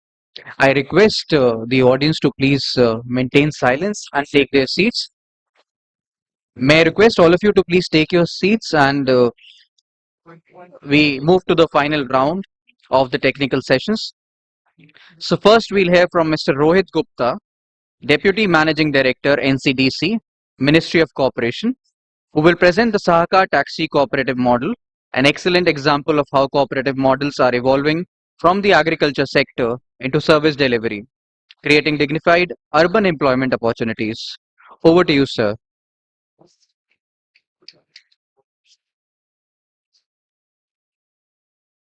I request all the speakers to be limited to 5 minutes because of the paucity of time. Yeah. Very good evening to all of you. I'll be brief because twice I've been reminded before my turn that I need No, please. brief and concise. So, ma'am, jaldi karunga. First of all, just a few moments about NCDC. NCDC is a statutory corporation under the Ministry of Cooperation. It has been in existence since 1963, and it is one of the promoters, one of the 8 promoters of the Sahakar Taxi Cooperative Limited. So, taking a cue from the Honorable Minister from Sikkim, my presentation is in Hindi. But I'll be speaking English for the benefit of those who won't be able to understand. Sahakar Taxi is a multi-state cooperative registered under the MSC Act. The organization's name is Sahakar Taxi Cooperative Limited, whereas Bharat Taxi is the brand. So kindly distinguish between Bharat Taxi and Sahakar Taxi Cooperative Limited. So, this works on the principles of cooperation and continual development. As pointed out, generally cooperatives have been active in the agri and allied sector. We hear the names of IFCO, Amul. These have been the topmost brands or other cooperatives. But for the first time, we have a cooperative focused on the transport sector. As I said, NCDC is one of the promoters, and then we have IFCO, CRIPCO, NAFED, NCEL, which is the national level cooperative for the export promotion, National Cooperative Exports Limited, then NABARD, then NDDB, National Dairy Development Board, and GCMMF, which is the marketing that is Amul. Now, the authorized capital of this entity is 300 crores. We have raised some of it. So let us not go into financials. I'll not go into financials as such. Yeah.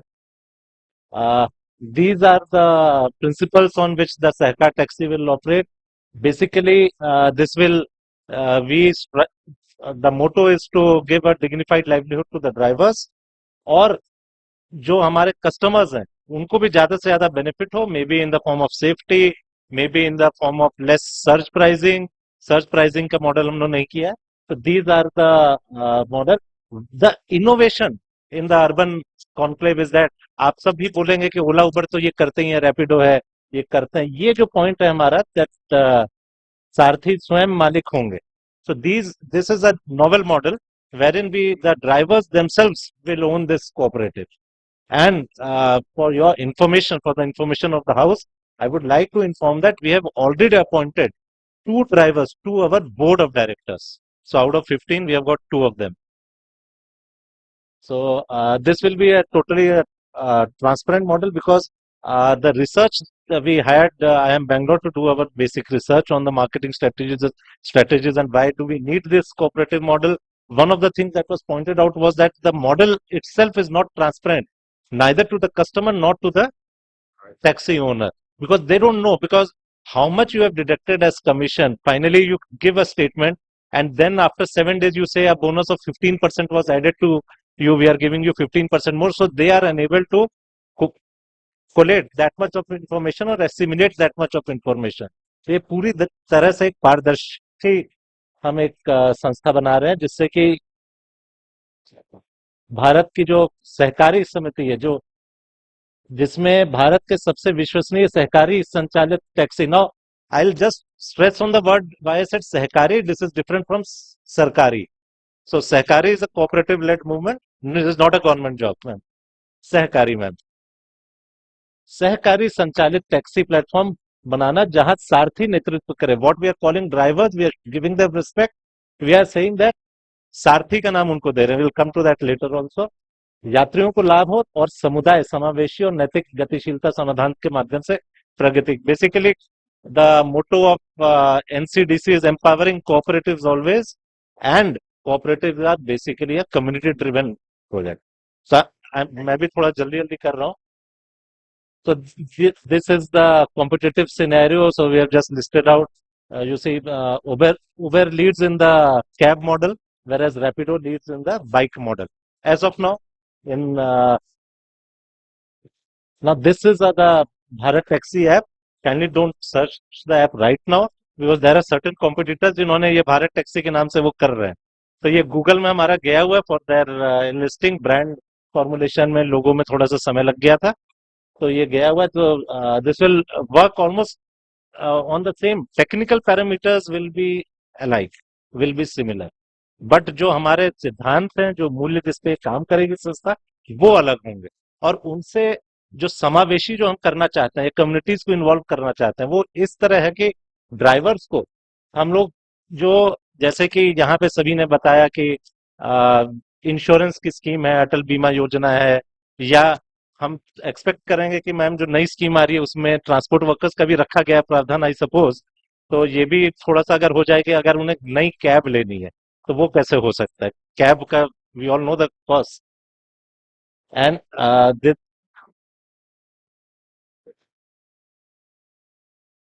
Okay okay okay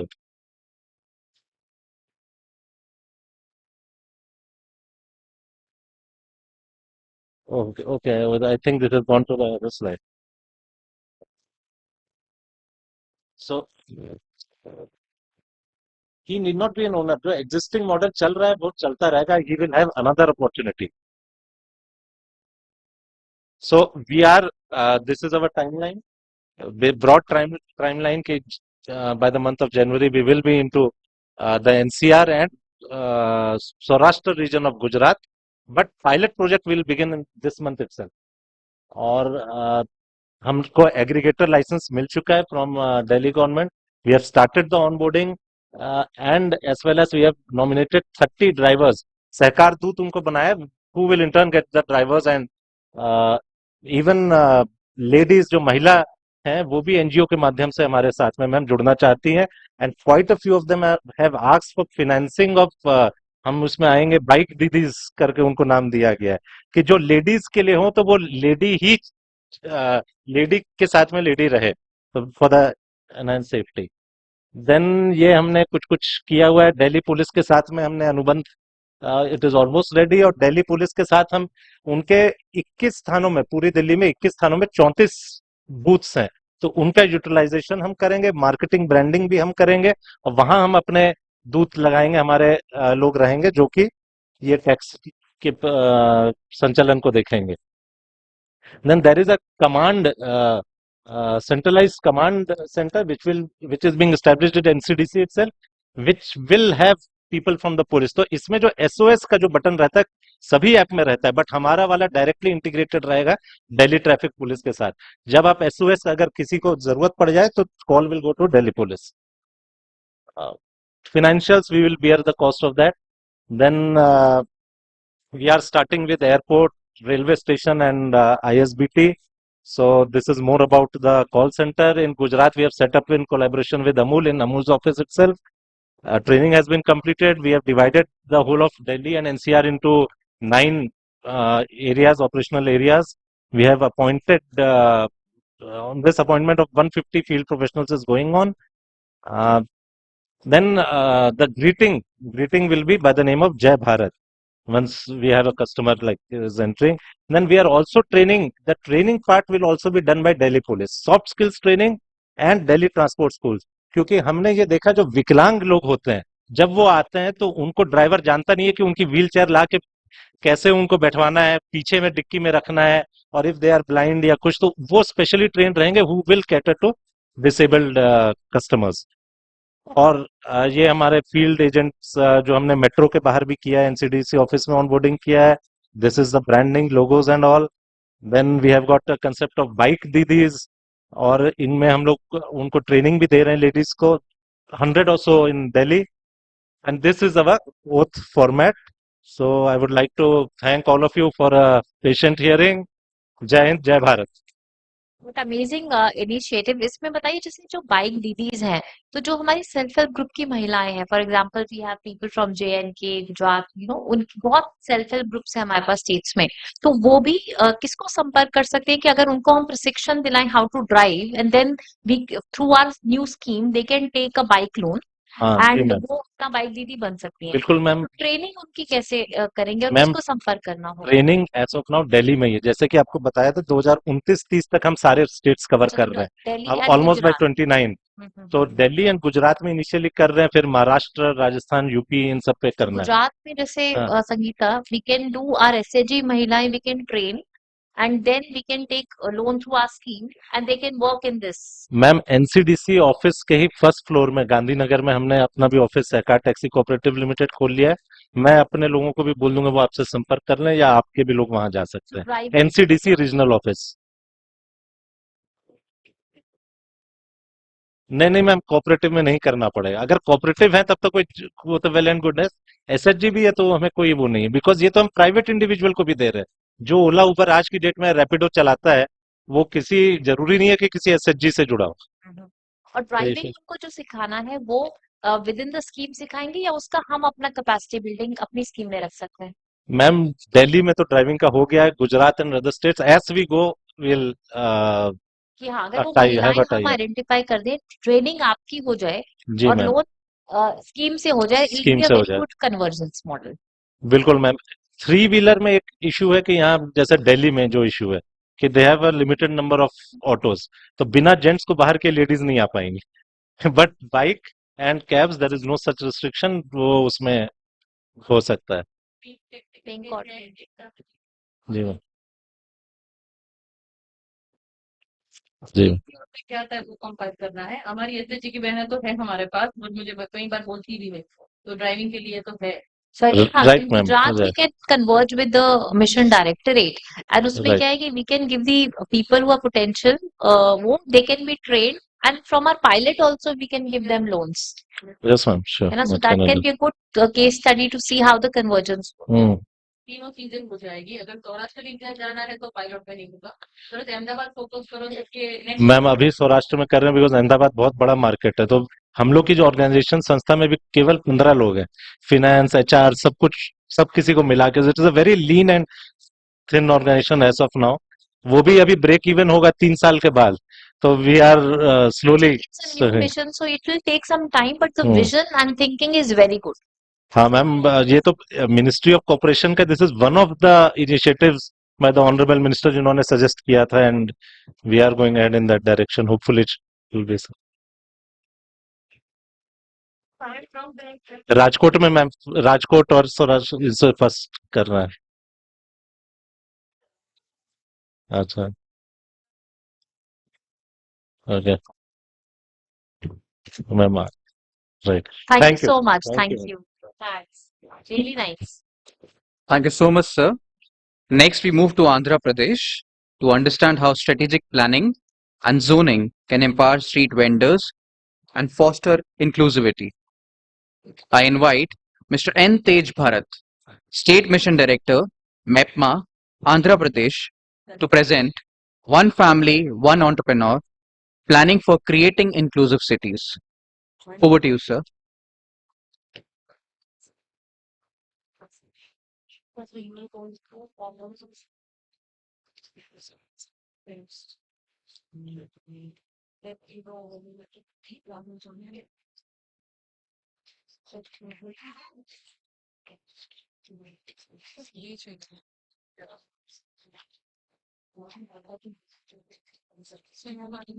Yeah. Yeah. Good evening to everyone. Good evening. Thank My you. name Pete. is सबसे पहले तो we've cancelled your leave and you are here amongst us. Thank you so much. And we're really happy that you are here with us because Andhra is doing so many good initiatives. So we really wanted to share those. So First of all, thank you, ma'am, for giving me this opportunity, and I thank everybody for their patient hearing since noon onwards. I know energy is very low right now, but I will try to make it very quick. Since afternoon, we all came to a consensus that informal economy is important, promotion of self-employment in women is important, and so many aspects in the technical sessions were discussed, telling about what should be done. My PPT will discuss about how it should be done. So this can be complementing to all the sessions which were happened so far. So our main presentation topic is one family, one entrepreneur. So to give the picture of our state, this is the structure. So broadly we have around 23 lakh SHG women and 2.74 lakhs SHG groups we have. It's a very large state having a huge number of SHG women in urban areas. And the SHG movement started in year 1997 in Andhra Pradesh. It started in urban areas in 2007. And we have a very good corpus also of our SHG women, around 6,400 crores we have.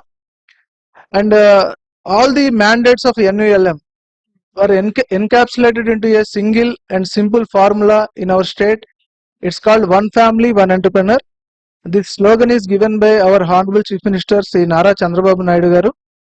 So the main mandate is to create 1 lakh women entrepreneurs every year.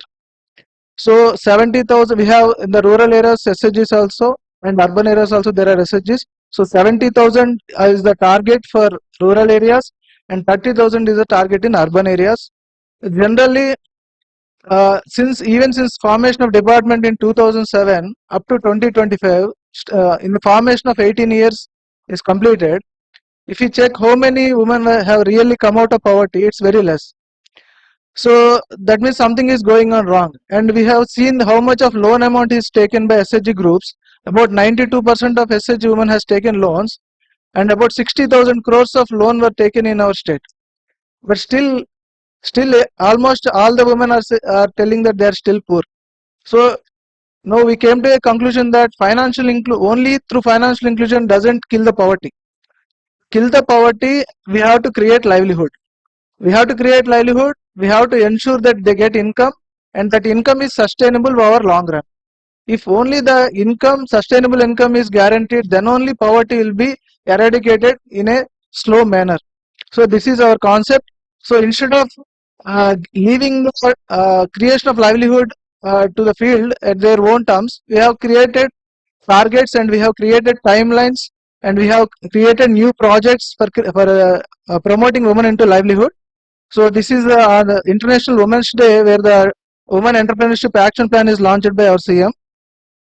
So, and we have also made an analysis about 23 lakh SHG women. So how many are already in livelihood, how many are not in livelihood. So we came with complete details, everything through a database which was linked with Aadhaar, mobile number, their photo, everything is captured.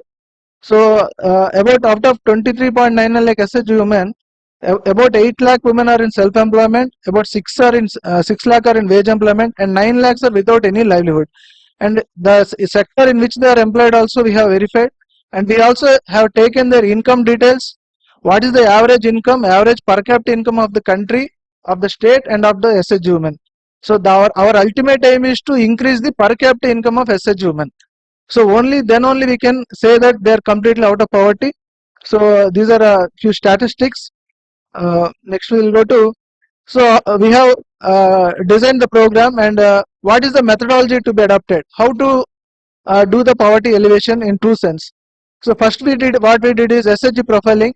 Our Sridevi ma'am from Telangana has told that they have taken one village and they have done the survey, one urban municipality. But what we did is we have surveyed the entire SHG women. About 6 pages data were collected through resource persons in the app, and every point with regard to their occupational, social, residential, all vulnerabilities were captured. Everything is Aadhaar seeded and mobile number is seeded for everybody. And we have created something called livelihood promotion cell. Instead of top-down approach, what we did is we have brought so many livelihood projects, about 60 different kinds of projects we have kept in the website.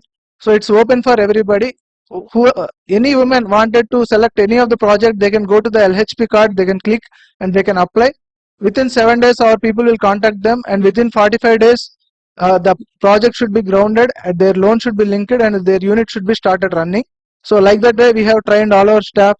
And to monitor this, we have created a digital ecosystem. We have about 7 different websites and also 7 different apps also there. So through this complete digital ecosystem only we are doing. We are not using paper anywhere in the entire program. Then finally, to verify and cross check whether the achievement is true or not, we are taking the testimonial of every SHG woman, whether it's real or not. So that also we are doing. There is a weekly monitoring schedule, district collectors monitoring, CM reviewing every month. Everything is there.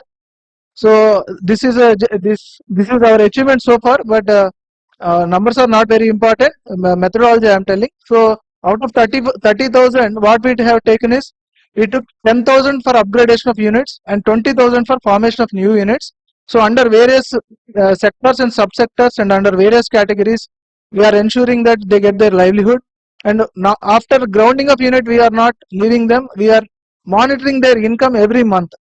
So how much is the enhanced income also we are taking, whether the livelihood is really working or not also we are verifying. So these are some flagship initiatives in our state. We are doing some smart street vending markets. I will show you the video shortly. And we are doing some family chain of hotels called Tripti canteens. We are creating CSC digital kiosks for creating employment for 9,000 SH women. And there is a huge scope for tourism. So we are going for homestays. We are promoting Araku coffee franchise. And we are there are PMAY TIDCO livelihood centers are there. In each TIDCO livelihood center, we are giving employment to about 500 SHG women. So there is a time-bound manner in which we have to achieve this. And not only SHG women, we are also thinking about their family. So for SHG children, we are conducting job melas. And so far, since we have started in last 1 month, in the last 1 month, we have given 1,000 jobs to SHG children. So like that, in 1 year, about 10,000 jobs we want to give to SHG children. And the best performing entrepreneurs, generally what we observe is the tendency of SH women is to hide their income, because they get scared that if they say they get more income, their all welfare schemes will be cancelled. So to change the perception, to make them open up about their true income, so we have created a scheme called Prarana Sakhi. The top 4 income earners in every district, 25 districts we have, that 100 people we will felicitate on International Women's Day, and they will also be given 50,000 cash prize, each person will be given, and they will also given a EDP training in NIMSMI Hyderabad. So in 5 years, 500 people we are going to felicitate. They are our star performers in the district. And we are also collaborating with India SME Forum for external livelihood audit. And not only we are stopping here, we are continuously in touch with various organizations. We are doing so many MOUs. About 47 MOUs we have identified, and 62 agencies in which livelihood are 32 and training are 30 we have identified. So all these things, it's a dynamic process. New projects will be coming. And after providing livelihood, most important thing is to give the marketing. So for creation of a market, we choose a brand name called Avani. So Avani means earth, which everybody knows. It's a traditional name. So for all SHG women who cannot market their own products, we have created Avani brand. It was launched very recently. So we have already designed the manual. We have registered with Ministry of Commerce for the trademark. So this is our logo. In logo you can see SHG women, wings, crown and globe. So through e-commerce we are promoting this Avani brand, and e-commerce is the future. So to promote livelihood and to increase income, e-commerce is must. So we not only goods, services and also mobility. As the previous session they have spoken about Sarkar Taxi. We have collaborated with Rapido. Already we are doing, we have given 1,000 Rapido bikes and autos, and our pink riders are already on the roads. doing their livelihood, earning a good amount of income. So these are with regard to e-commerce section, and this is our final step of livelihood activities. So I will just click and show one video. It's in Telugu only, but I will just give a glimpse of it. So there are 10,000 videos like this. So whoever has achieved their livelihood program, so our people have to go there, go to the livelihood place. What is the unit they have established? How much loan they have taken? When they have started? How much income they are earning? They will record everything and they will upload in the website. Only when it is uploaded, then only we will believe that it's truly achieved. So like this, we are monitoring each and every aspect of the livelihood promotion, and this is our Prerana Sakis success stories. About 100 SHG women who are the topmost. They are earning starting from 20 lakhs to more than up to 4 crores per year. So those top star performers stories we have covered, and they are very big motivation for all other SHG women. In every meeting we will call them as guests. So it is creating a competitive environment, healthy competition among SHG women. So like that we are doing it. And with regard to vending huts, my second topic is given as vending huts.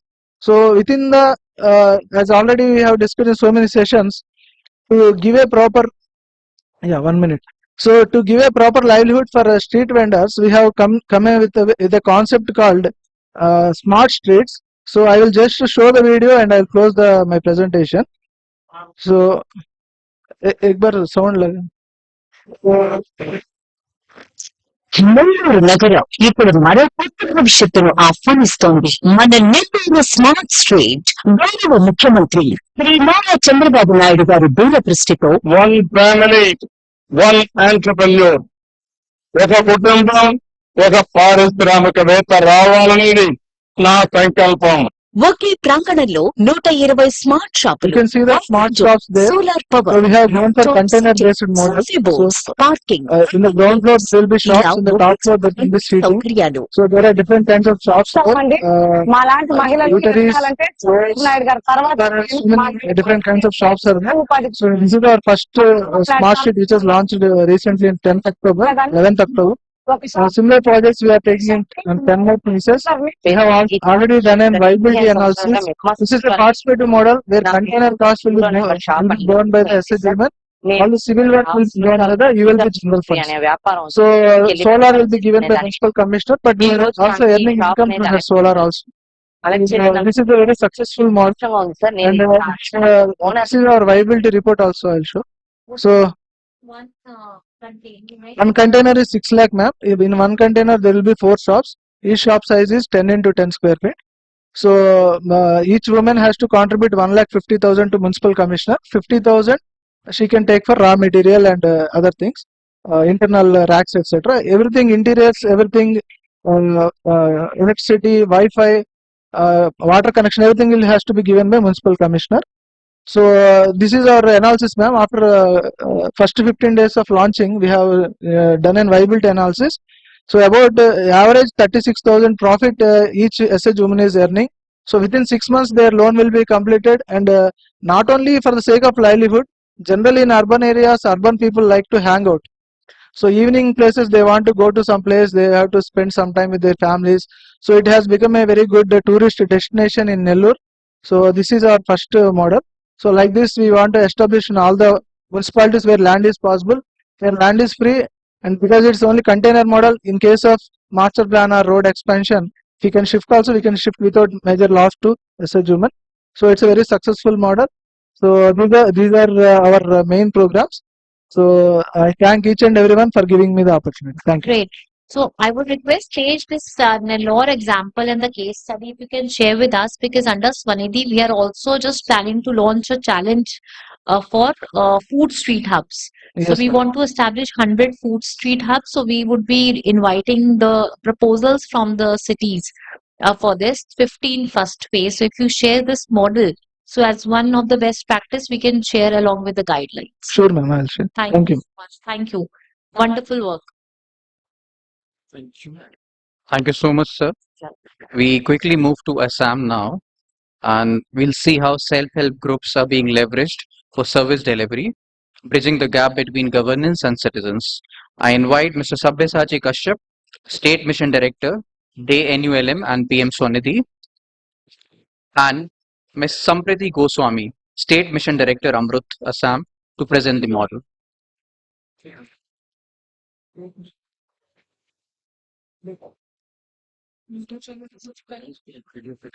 So start from first slide.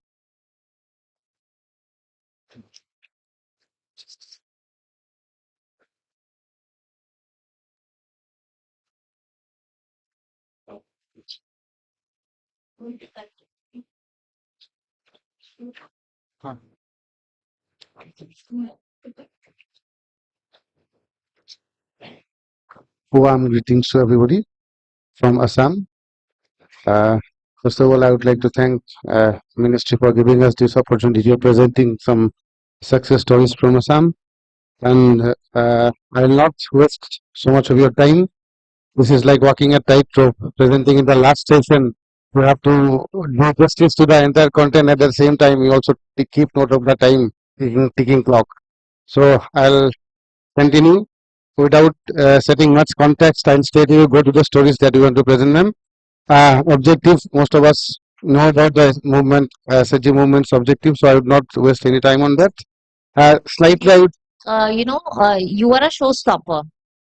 So your presentation has to be like a showstopper who is actually, concluding this entire day on a very happy note and on a celebrity note, doing justice to your name of Sabyasachi also. thank you so much for your kind words. We will try to do justice to the tag of the showstopper that you have given us. SHG movement, as you all know, has started with the normal home-based enterprises like savings and microcredit, food processing, handloom and handicraft, gems and jewelry, etc. But over the last 10-15 years, with the institutionalization of the SHG movement, it has graduated to the next level as the support partner role.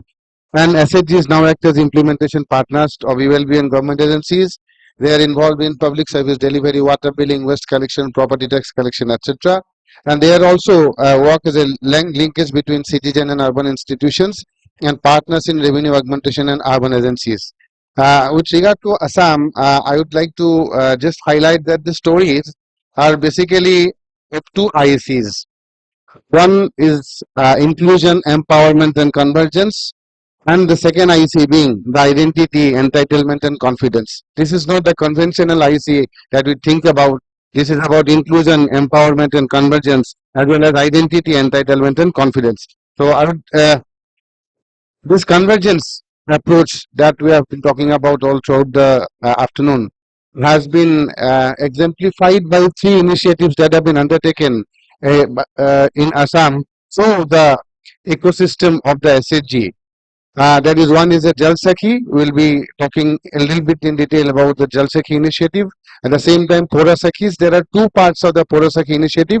And at the same time, I also have with me my colleague and my batchmate Sampriti Goswami, who shall be presenting on the Amrut Mitra initiative.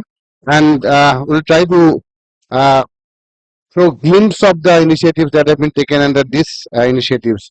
So Jal Sakhi initiative is an initiative undertaken by Guwahati Jal Board.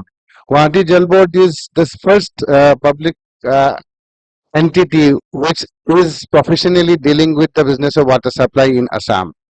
So there were issues with regard to mobilization, with regard to application, with regard to grievance redressal when it started out. So in September 22, there is an MOU signed between the NULM Assam and Guwahati Jal Board with the objective of supporting information flow and grievance redressal, working as bridge between the citizens and the Guwahati Jal Board, and provide sustainable livelihood opportunities to SHG women.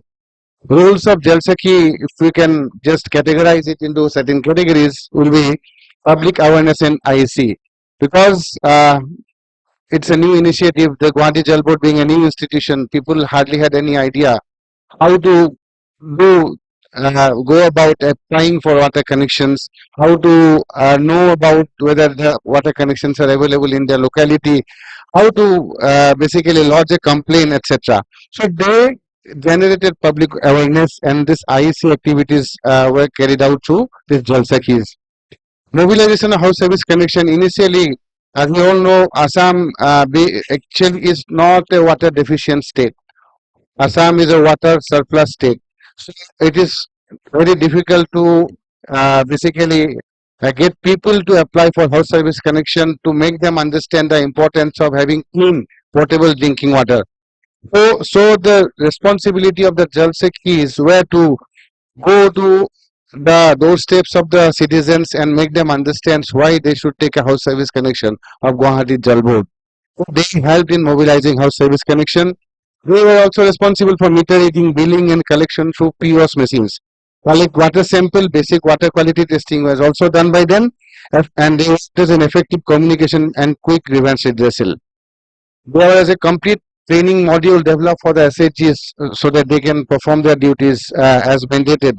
And they were trained in communication skill. They were trained on the modules of application registration. They were trained on the modules of meter reading process, grievance redressal, payment collection through POS, water sample collection, etc. And I'll not go into the details of these training modules because all of us are almost aware of what exactly are being done. Now, the initiative as of now stands with these statistics.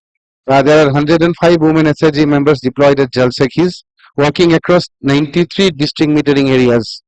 Now, total metered connection till date is 27,677. Total households is 45,000. I would just highlight the last point that the earnings that the Jal Sakhis get from the performing the duty at Jal Sakhis, they of the last 6 months statistics shows that each Jal Sakhi is earning more or less 20,000 rupees per month, which is quite good when you look into the aspect of Assam. Now, impact, I just want to highlight that they are getting recognition in the community, gained exposure to water infrastructure and digital tools. I believe my colleague Sampriti will be highlighting more on this. Strengthened connection between citizens and Jal Board, reported leakages and grievances enabling faster redressal, and strengthen women's participation in urban service delivery. So this is a Jal Sakhi initiative in a nutshell. We had many things to talk since I also happen to be the OSD of the Guwahati Jal Board. There are many stories that I can share, but since we do not have much time to talk much about this, I will go on to the next initiative. That is, this is Porasaki is the case study of door-to-door collection. As we are talking about convergence, Annualum as a mission in Nagaon is also converging with the Swachh Bharat Abhijan mission. Urban and Nagaon is the first ULB in Assam to have 100% door-to-door collection, and that has been possible only because of the convergence that has been done with the help of SHG members from the lab. This was started in the year 2020. 22 SHGs are engaged, and they were given, the SHG members were given, provided 2 tricycles each SHG for door-to-door garbage collection and 1 4-wheeler in each ward. And UNDP also supported our task, as talking again about convergence. E-vehicles were provided to the SHGs.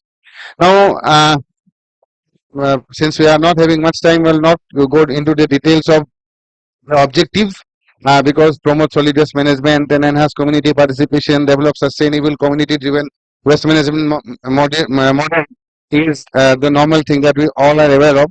But Assam being one of the most, what do I say, the egalitarian societies in terms of the social milieu, the most difficult task has been to get them out of the mental setup that is associated, or the social stigma that is associated with solid waste management.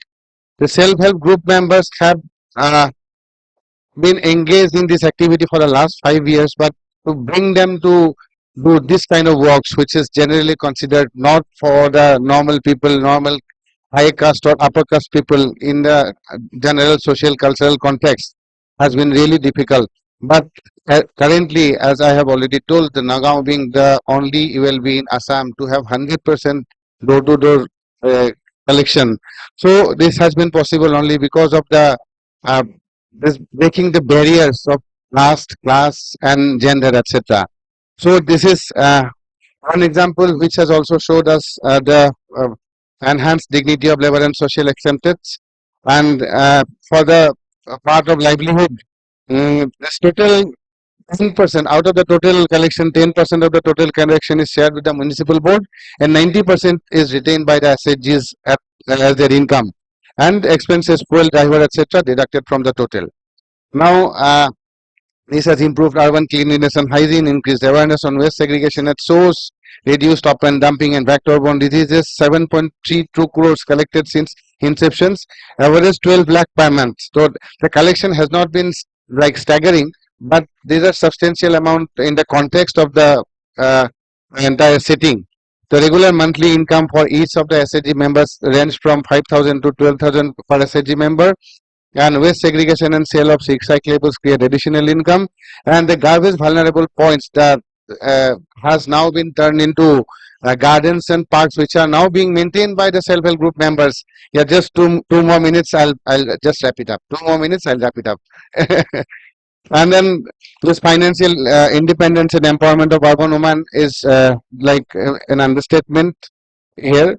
And women have become ambassadors of Swachh Bharat mission in their communities. So now it brings me to the last initiative from my side, and this is like the another take on the convergence approach that is being implemented in the Guwahati Municipal Corporation. Guwahati has had a very bad history of property tax collection. People were the enforcement drives that were carried out did not yield any results, and the administration of the Guwahati Municipal Corporation then had to decide as to engage the frontline workers or the self-help group members to work as the Pora Sakhis, and accordingly they were trained. And in the year 2023, 109 women SHGs under DNULM have been engaged to support revenue mobilization. The SHG members are trained on the app, basic accounting and record maintenance, and also they have been training on basic soft skills to talk to the people to get that property tax enhanced. They basically had to convince the people to pay their property tax. How to pay it? Basically, not many people are like smartphone friendly since it's an app. So they had to go to the doorsteps of people and make them make the payments themselves. So this has actually changed the entire game. And not only it has enhanced that collection of property tax, but it has also empowered women SHG with digital and financial skills and strengthening community participation in the local governance.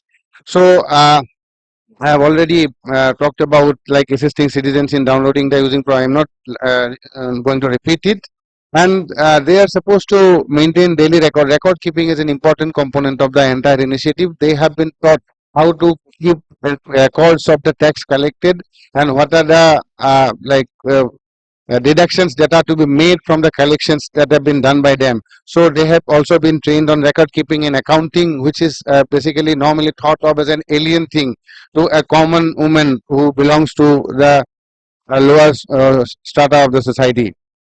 And now Porasaki has impacted largely in terms of increase in property tax collection percentage, improved citizen satisfaction due to doorstep services, digital and financial empowerment of women SHG members, regular source of income for SHG members to service collection.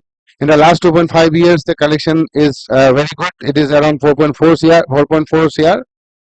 Income is the rate of income is like at the rate of 200 per household. SHG members earn 5,000 to 20,000 monthly. It ranges from enhanced visibility and recognition of women in community service, improved civic responsibility and tax paying culture among residents, and Porosakis act as community ambassadors for urban governance. So with this I come to the end of the 3 initiatives that I was supposed to present, and I would now request my colleague Sampriti to come upon. In the meanwhile, the video that has been prepared is being presented. Thank you.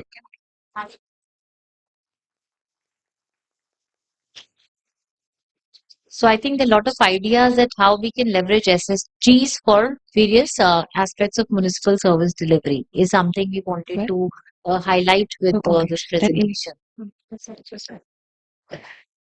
Thank you, ma'am, for the opportunity, and thank you, Sabyasachi. What better example of a convergence can be when 2 of the state mission directors of NULM and Amrut are giving a joint presentation, ma'am? So I'll quickly start with the video. I'll not take much of the time, ma'am.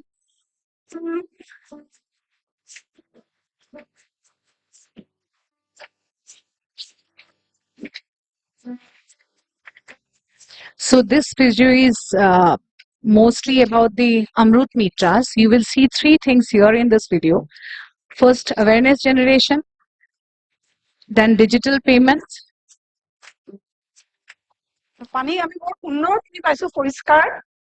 People's satisfaction about drinking what they're getting.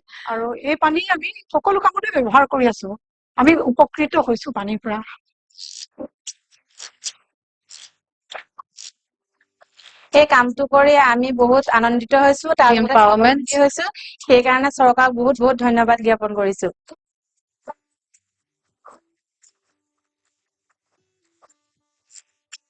The success of Amrut schemes, of course. Okay, I will not talk mostly about this, but however, I will quickly want to say that under Amrut Mitra Initiative Phase 1, we have involved 101 SSGs for 18 projects, which were mostly about awareness generation,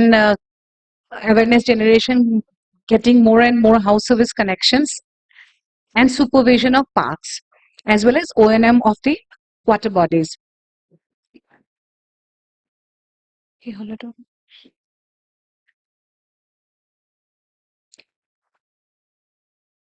So as my colleague has mostly spoken about the impacts and the initiatives of this initiatives of the Pora Sakhis and Jal Sakhis, Amrut Mitra is mostly about the same things. However, the little different thing that I have found in Amrut Mitra initiative from the Jal Sakhi is what? That being a woman, when I took charge of the state mission director as Amrut, I'm a non-technical person. I'm a person with a non-technical background. So I was not very confident about taking over a very technical scheme, that project that requires a lot of technical know-how. Same thing happens with any kind of women, because we, being women, are not taught very much about the financial management and the technical management, barring those who go for engineering studies. And I'm talking about the generalized studies, because whenever there is a problem in the electrical switch of our household, I ask my brother or my father to fix it. If I am hungry, I ask my mother or the sister to give me food. So that is the general thing that happens. So when we started involving women for those technical things to create household to generate awareness about house service connection, to report leakages, and to go for digital payment solutions, we had the challenge of bringing them out of the closet, because they were, till then, the SSGs were mostly about making delicacies and weaving and making crafts and everything. So bringing them into a broader technical perspective was initially a challenge for us. However, with the help of NULM, we could identify certain SSGs who were more interested, and who became very confident after this initiative, and who could actually relate to people more, and who could help us in creating more and more house service connections. I would show you a graph how involvement of SSGs, this is also about livelihood creation, but it is more about sustainability of the development projects, how involvement of SSGs has helped Amrut to increase the house service connections. If you can see this graph, then I'll show you. We have 3 Amrut cities in the under Amrut 1 project. So before involvement of SSGs, in Silchar water supply project, we had only 2,800 house service connection, which became 11,616 after involvement of SSGs.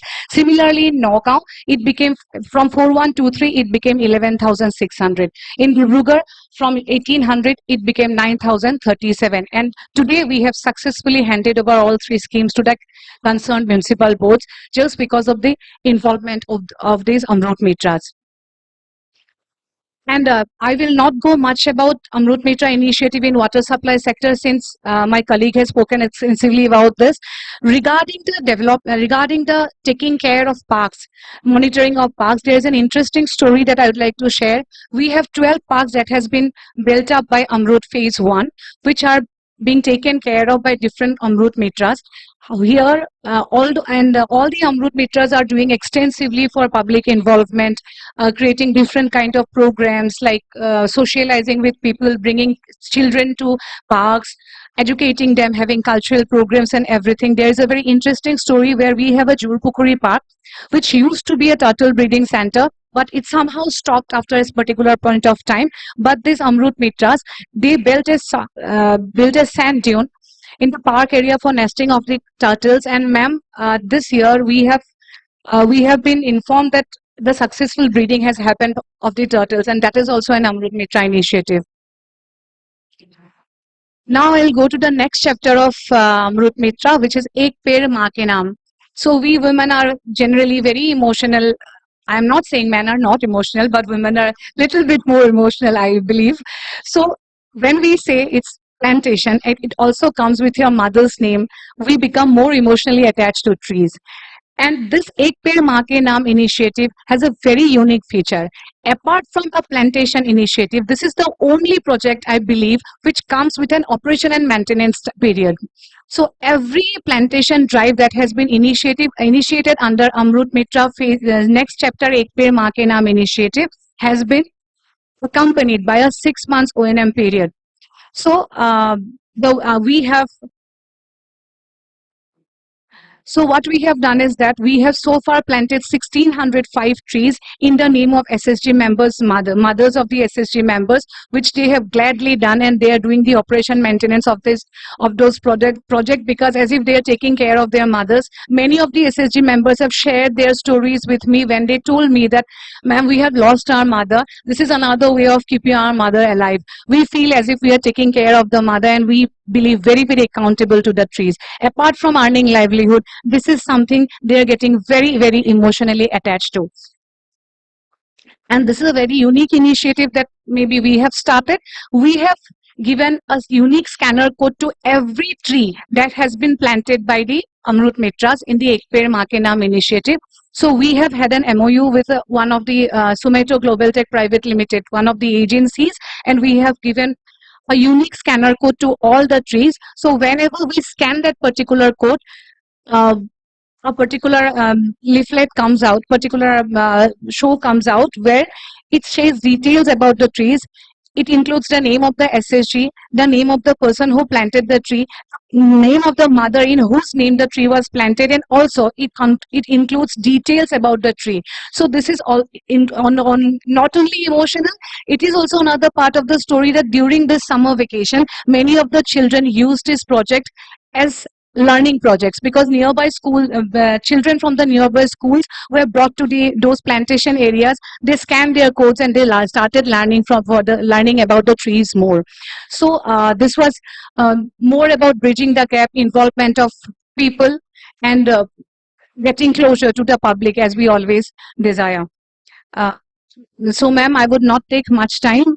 I would like to say that apart from livelihood creation under Amrut, in the Amrut Mitra initiative, we are being benefited more by the involvement of SSGs, but for creating a sustainable development project, and parallelly we are creating a generation of confident women. Thank you, ma'am. Thank you so much. Thank you. Thanks. But I think the livelihood sector, you would realize it's already about to be 6:30 and we started at 2:30.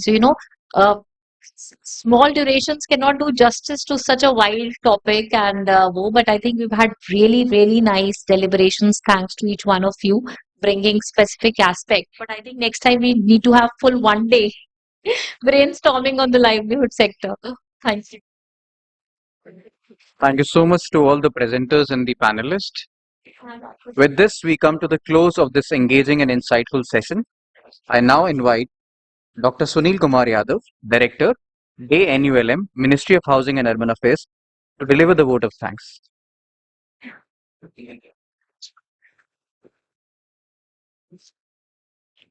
A very good evening to all of you, and thanks to all the wonderful participants who are still there and listening this session. So at the outset, I would like to thank my JS Isa Kohli ma'am, who set the tone for this breakout session and paved the trajectory way regarding how to move about. So this I also like to thank the Honorable Minister of Sikkim, who graced the occasion and showed the importance of people participation. I would like to thank Professor Tantri for giving a presentation how innovation, including access to credit, transform the street vendors, and his view that how the non-tribal sectors is emerging sectors which are going to be going to create more livelihood in urban sector. I also like to thank Miss Anupma from Kerala, who showed the model of Kerala model, how they identify the distress factor in Kerala and how they monitor extreme poverty, and due to their strategic intervention at each and every level, the Kerala is the pioneer states to come out of the vicious circle of the poverty. So this is a scalable model. I would like to thank all the panelists of the first session,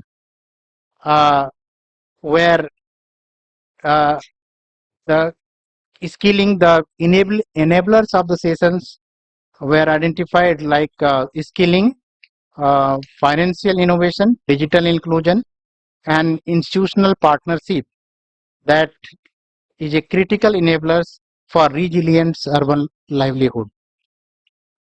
My sincere thanks to the second panelist, where the bottom-up approach was focused by Telangana, Madam Sridevi, and emerging sectors of India's livelihood like care gig and green jobs, market access, skilling, and credit linkages were given importance. We have some speakers from the field. We have distinguished speakers from Ministry of Corporations, Mr. Rohit Gupta, who presented well about the Sahakar Taxi, which is going to be launched by the Ministry of Corporation and is an emerging sector which is going to create more livelihoods in urban area. Mr. Tej Bharat from Andhra, who presented regarding one entrepreneur per family and their strategic intervention, how they created livelihood opportunity for urban poor workers in Andhra cities. I would also like to thank the Sabyasanji and Madam SMD Amrit from Assam, who presented well regarding the importance of regarding how to create livelihoods through giving opportunity of urban poor workers into municipal service delivery. It not only give them opportunity for livelihood, but also have created a revenue generation model, which are these three models are scalable and can be taken at pan India level. And at the last, I my sincere thanks to my colleagues from Mahua, the MU team, NIWA and SISUL team, and other partners, including the ITDC and Yasobhumi, who have helped us a lot during setting of the stage and every facility, and all the participants who have patiently heard us through the entire day. Almost we have more than six o'clock. So I thank everyone and who have contributed to make this successful breakout session. I hope today's valuable discussion will translate into action and play a key role to transfer India into a Viksit Bharat. Thank you, everyone. Thank you. Thank you all. Thank you for your patience, and thanks to the entire team led by very ably by Sunil and Parag, the entire team of Swanidhi, NULM, Cecil. Thank you, each one of you. Thank you, Anshul. Thanks, Anshul. Thank you all.